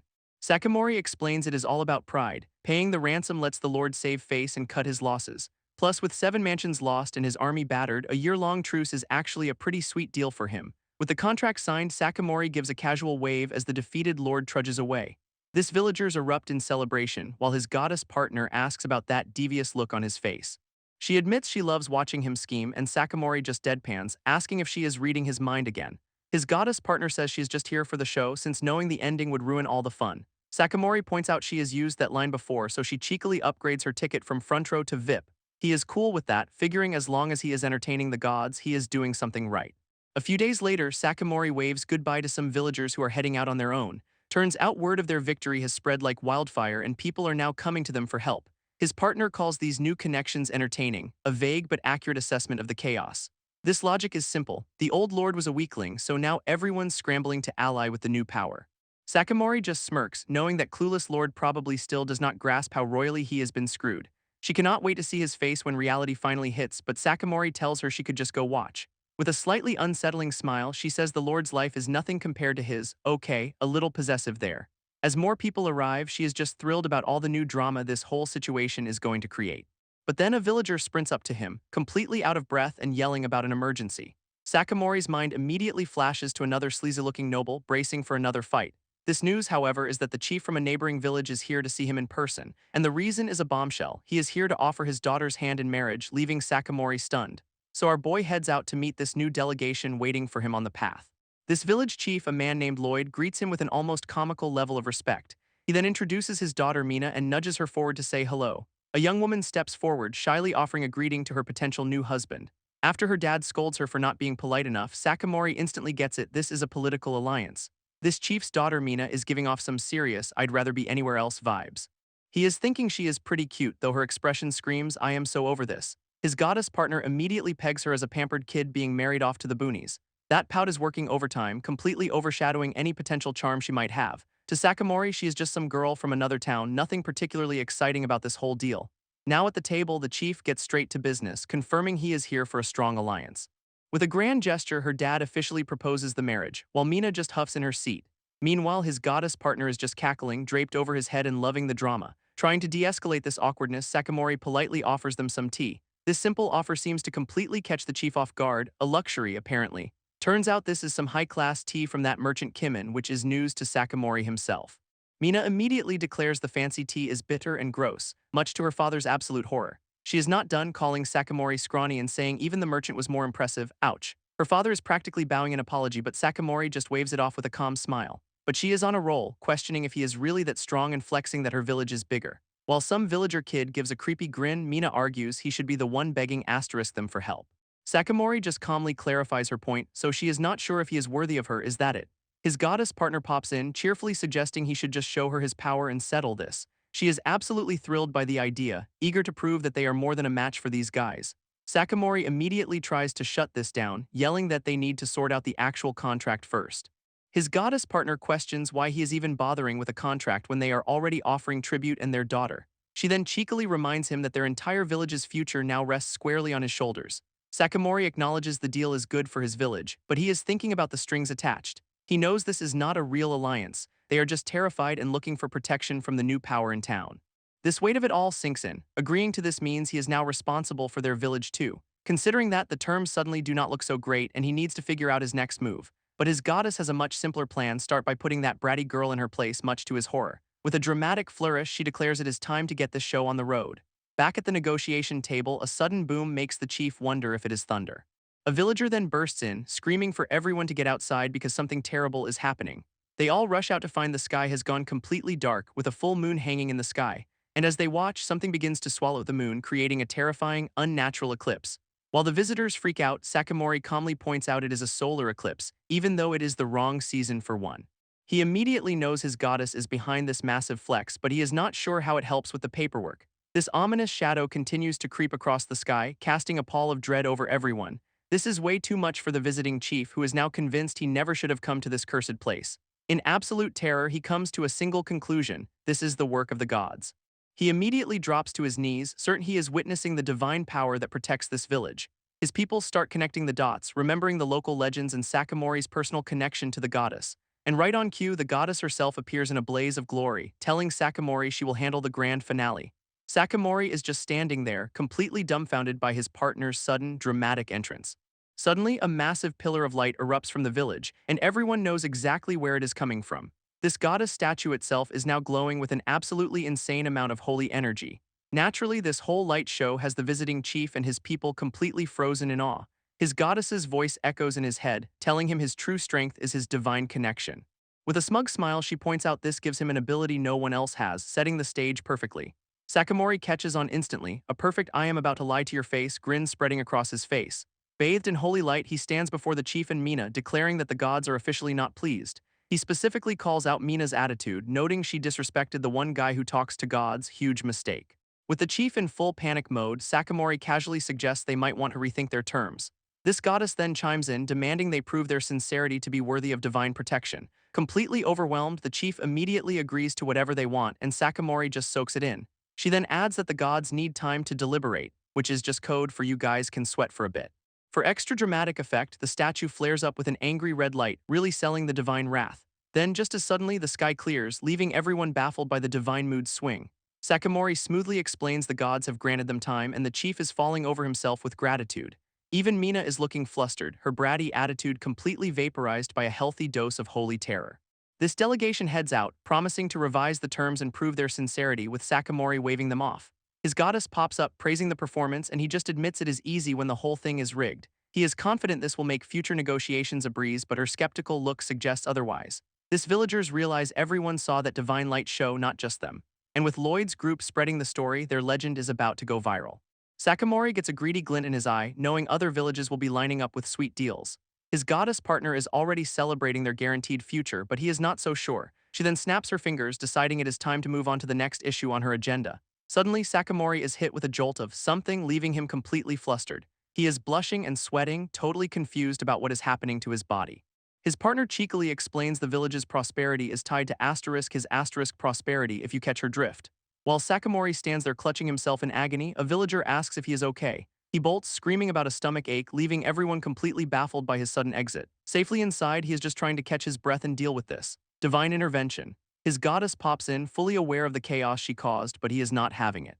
She asks if he does not want boundless virility, and he just yells that she is turning him into a creep. Our boy complains he does not want another power he cannot even control. She seems to get it, pointing out how he held back against the Lord's fortress. A quick flashback confirms he used spears in close combat instead of his usual god-tier nukes.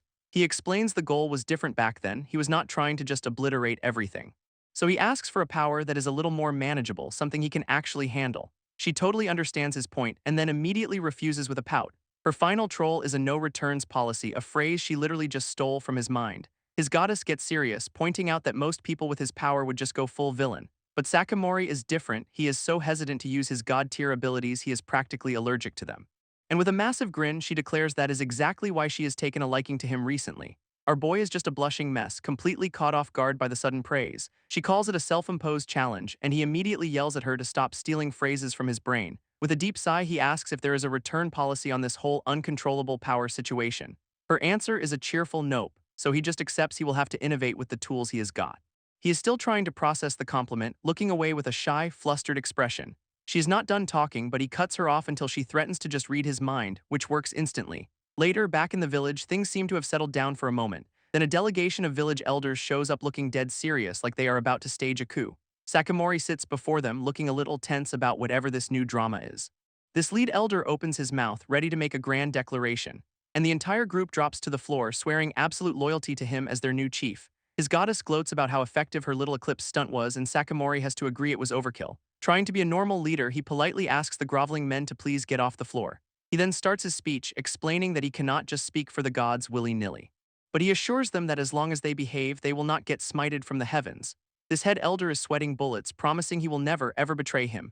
In unison, the rest of them all swear their undying loyalty, still bowing to their new god-touched leader. Sakamori is loving this, realizing they are terrified, so he smoothly suggests they get down to business. Not to be outdone, another elder immediately jumps in, offering his own very beautiful daughter to the cause. His goddess partner is all for the political marriage idea, but Sakamori's already dreading the rivalries it would create. Her brilliant solution is to just marry all of them, a suggestion he immediately shuts down, citing future drama. Deciding to sidestep that whole mess, Sakamori tables the marriage discussion, leaving the elders looking utterly crushed. Instead, he has got a much better idea, telling a villager to hand something over to the council. This kid presents them with a neatly folded white cloth, a very mysterious offering indeed.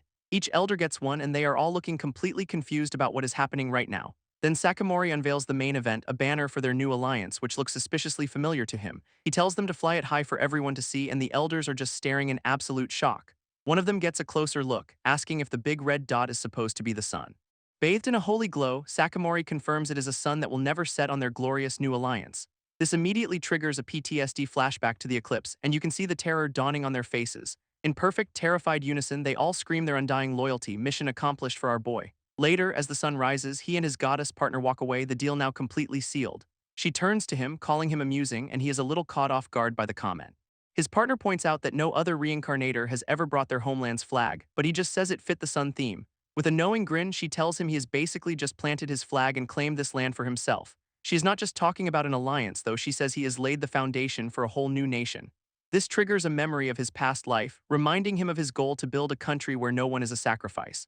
He is haunted by a flashback to his past life, a miserable existence of being overworked to death. This is why his new goal is to build a nation where people are genuinely happy to be citizens. He wants a country where life is more than just a desperate day-to-day struggle for survival, a place where people have actual hope instead of just accepting their country is doomed. Of course, building a nation from scratch means dealing with a mountain of logistics and paperwork. And Sakamori knows he's got a ton of organizing to do before any of that can happen. His goddess notes his past trauma is now valuable experience, so he will start with his village first. His partner, however, is more focused on why he rejected all those marriage offers from the elders. Our boy just brushes it off, claiming he was not politically or romantically inclined. She calls him picky for someone with so little experience, and he yells at her to stop reading him like a book. With glowing eyes, she decides to just dive into his subconscious to see the truth, much to his horror.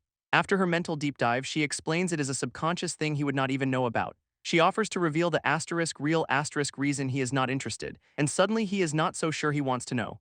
This reason, she declares with a flourish, is because he finds her more alluring than any mortal woman. Sakamori completely short-circuits, and she just cheekily asks if he is really going to call his goddess a liar. He is left completely stumped. How can you argue with a feeling you do not even know you have? Floating smugly, she starts to wonder aloud about the implications of all this. She then asks herself if she is the one in love with the god, as in him. Her answer is a cheerful nope, leaving Sakamori completely lost. She scoffs at the idea, saying she would not waste her time on such shallow feelings. Total power move. She drops the L-bomb, declaring his feelings are straight-up love, and he is not ready for this. Our boy is now surrounded by a pink heart background he absolutely did not ask for. With a smug little smile, she admits she does not exactly hate the idea, which is not helping him at all. Sakamori's brain just completely short-circuits, leaving him a blushing, stammering wreck. She then casually drops a "till death do us part," deciding to make their whole partnership official. As the one who walks alongside a god, she has a very specific role for him in mind, and that role is to be a sacrifice, which sounds less like a job and more like a problem. She repeats her point, hammering home the duties that come with his divine connection. Then she clarifies that he needs to become the offering, and he is still not sure what that means. This next morning, their new sun that never sets flag is flying proudly over the village. Sakamori walks through town, with everyone now greeting him as their official chief. He is playing the part perfectly, waving and smiling like a natural-born politician. Even at the market, he is checking in on the locals, getting a feel for his new responsibilities. These villagers are all smiles, clearly thrilled with their new god-touched leadership. After his little tour, he waves goodbye, leaving a trail of happy citizens in his wake. But once he is alone, his cheerful facade completely vanishes. Standing by himself, the weight of his new position seems to finally be sinking in. That word offering is still stuck in his head, and he is clearly not a fan of the implications. He confronts his partner, yelling that there is no way he is letting himself get eaten. She just brushes him off, telling him to stop overthinking it and go do something useful for the village. Sakamori steels himself for his new duties, admitting he is still a little nervous about it all. This sun rises on another peaceful day in his rapidly developing village. He and his goddess partner look out over the fields, enjoying a rare moment of calm. A group of farmers immediately spots him, respectfully calling him chief as he passes by. Noticing their worried expressions, our boy stops to ask what is troubling them. One of the villagers explains that while things are great, they feel bad relying on him for everything. This poor guy tried to restart his old farm, but the soil is completely dead, a real confidence killer. Sakamori is so touched by their independent spirit he is literally crying with pride. He offers to help, but the farmer politely declines, saying that would defeat the whole point. Getting down to business, Sakamori considers the problem, knowing basic fertilizer is not cutting it. High-grade stuff is just a fantasy. The cost alone would bankrupt them before it even arrived. His goddess partner chimes in from his shoulder, telling him he worries way too much. This farmers overhear this and immediately assume it is a divine revelation because of course they do. Caught completely off guard, Sakamori just awkwardly agrees, playing the part of the holy messenger. And just like that, the villagers are looking at him with stars in their eyes, totally buying the act. He asks his partner for the actual plan and she just tells him to listen to her divine guidance. Turning back to the farmers, he presents his grand idea and they look skeptical. His divine solution is a wooden box dug into the ground, a compost bin. Then he launches into a full-on TED talk about layering manure and straw for optimal decomposition. In a few months, he explains they will have all the high-quality fertilizer they could ever need. These farmers are completely underwhelmed by his divine solution, a simple box of dirt and straw. So Sakamori just pulls the will of the gods card because when in doubt, blame divinity. And just like that, the villagers are 100% on board, their faces lit up with holy inspiration. Now they are all fired up, ready to start a village-wide composting revolution based on pure faith. Sakamori, meanwhile, is just mentally reviewing the agricultural science he remembers from his past life. His goddess thinks he is some kind of benevolent deity, but he knows he is just recycling old knowledge. Turns out his divine wisdom is just a random video he watched on the train, a fact she instantly reads from his mind. She then immediately pivots to teasing him about his more intimate thoughts, leaving him a mortified mess. With a smug look, she tries to frame his embarrassing thoughts as some kind of profound wisdom. Nice try. Their very weird moment is interrupted by a villager running up and yelling for the chief. This guy is completely out of breath, announcing that a Mr. Kimin has arrived to see him. A new character in a sharp uniform appears, introducing himself as Kimin and apologizing for the sudden visit. This two of them stand in an open field, a spot Kimin chose specifically for a private conversation. He gets straight to the point, asking Sakamori what he knows about the 7 deadly sins. While Sakamori fumbles for an answer, Kimin reveals he has already heard the rumors about his divine revelations. Cutting to the chase, Kimin asks for straight-up proof that his connection to the gods is real. He then clarifies that even if Sakamori just cleverly faked it by predicting events, that would be good enough. With a serious expression, Kimin warns him that things are about to get a lot more political. He explains that if powerful nobles demand proof and our boy cannot deliver, things could get very dangerous. Listening in, his goddess partner just smirks, clearly cooking up a plan of her own. His goddess partner decides it is showtime, snapping her fingers to give Kimin the proof he wanted. Suddenly, Sakamori is levitating in a holy glow, looking completely baffled by this sudden promotion. His eyes go wide with shock. This was definitely not on his to-do list for the day. Even Kimin is stunned speechless, realizing he is witnessing something way above his pay grade. Golden, intricate patterns begin to spread across Sakamori's body like divine tattoos. Kimin immediately recognizes this as the mark of a divine offering, and his skepticism just evaporates. Completely sold on the spectacle, he declares Sakamori is the real deal, a true divine messenger. Our boy is still processing his new glow-up while Kimin explains this gives him more legitimacy than any noble. As the light fades, Kimin goes even further, suggesting he might even outrank the emperor himself. Sakamori looks over at his partner, that word offering finally starting to make a very weird kind of sense. This implication is shown in a divine vision, the two of them bound together as a holy pair.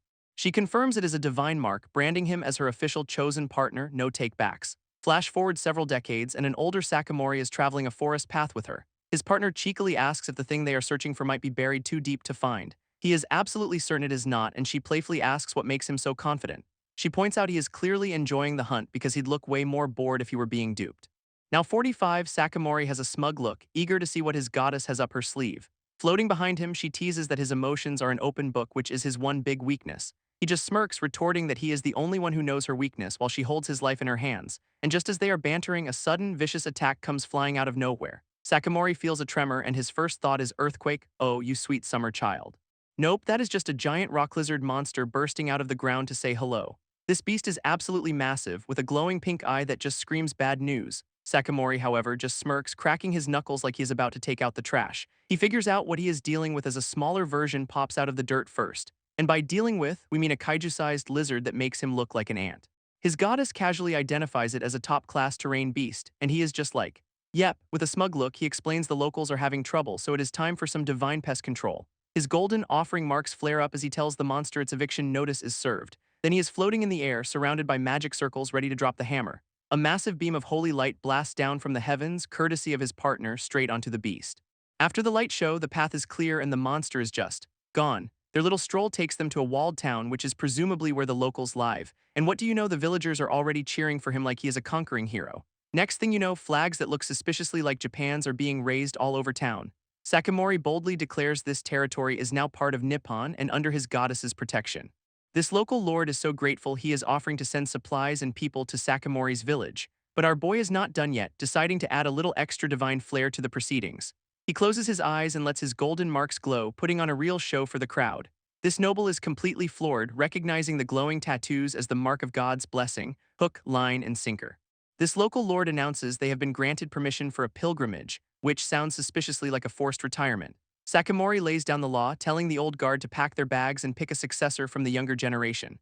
This lord is totally buying it, getting emotional about the long and difficult journey ahead. All the villagers are smiling, completely on board with shipping their entire leadership off on a one-way trip. And just like that, the town's elders are marched out of the gates on their holy vacation. His goddess partner is loving this, calling his plan a polite way to fire the entire ruling class. Sakamori explains his grand vision is to break the cycle of the old exploiting the young, a full-on generational coup. She points out his divine mark is basically a cheat code that makes powerful people agree to anything he says. He is sending them on a tough journey that is actually a super safe, well-paved road with rest stops. It is a luxury cruise, not a trial. Turns out the Holy Land is just a city with a giant school, basically sending them all back to college. Sakamori's grand plan is to re-educate them, believing knowledge is the true path to faith. Even the old lord is having a blast, giving lectures and totally embracing his new life as a student. Our boy smirks, admitting his whole scheme only works because he has an actual goddess on his side. She immediately calls him a heathen for using her divine authority to pull off a political takeover, but she is not stopping him. With the old guard gone, Sakamori stands tall, declaring it is finally time for the youth to run things. His partner teases him for being so cool, then immediately ruins it by reading his mind and calling him out for thinking nailed it. This montage begins, showing Sakamori personally clearing out hostile tribes to secure his new nation's borders. He gives a rousing speech to his people as the sun that never sets flag flies high above them, and he is not just fighting people, he is also taking on giant bear monsters to protect his territory. His nation grows as he plans expansions on a map, uniting different peoples under his rule. His new nation of Nippon has expanded across the map, a testament to his decades of work. Meanwhile, the old emperor of a rival nation is laid to rest, surrounded by flowers. At the funeral, an elderly Sakamori and his partner watch on with somber faces. All the other nobles are absolutely sobbing their eyes out, a masterclass in political grief. Then the scene shifts, his goddess partner peeking over him and announcing he is awake. And we see Sakamori is now ancient, lying on his deathbed after a long, eventful life. With a strange sense of peace, he notes his mind feels unusually clear for the first time in ages. His partner just smiles, glad he is lucid for what is coming next. Cutting straight to the point, our boy asks her if he is about to die. She gives him the unvarnished truth he has got less than an hour left. To lighten the mood, she reads his mind and teases him with an old meme about wizards. Even now, he wearily tells her to stop reading his thoughts, their banter unchanged by time. He just dismisses it as an old meme, too tired to even get properly annoyed.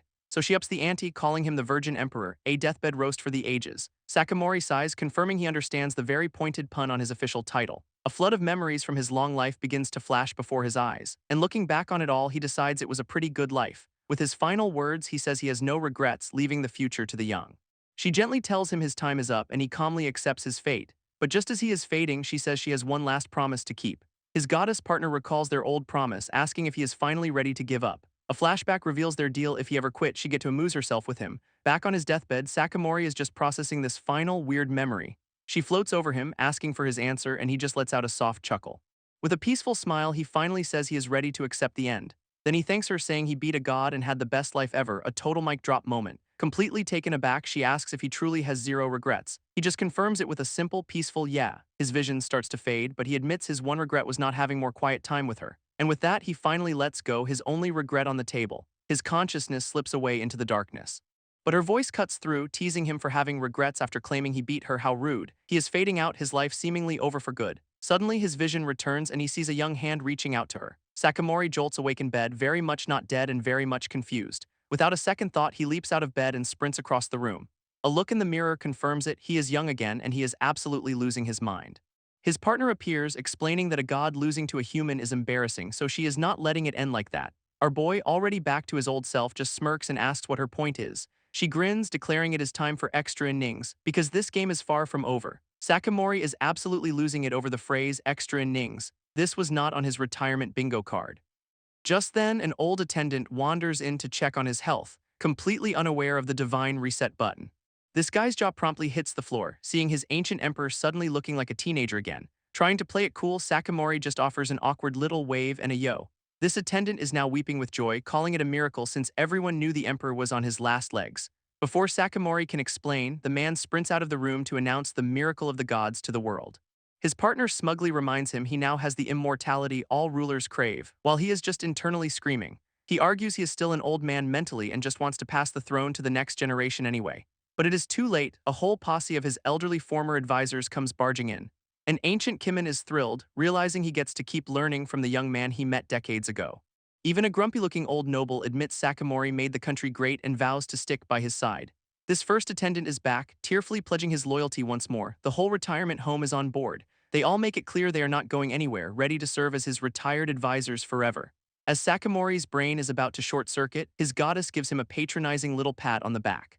She then winks and tells him to do his best in extra innings, calling him grandpa for maximum psychic damage. Our boy is just gritting his teeth, absolutely fuming at being roped back into the job he just died to escape. And his one overwhelming thought is that his country is now completely, utterly screwed.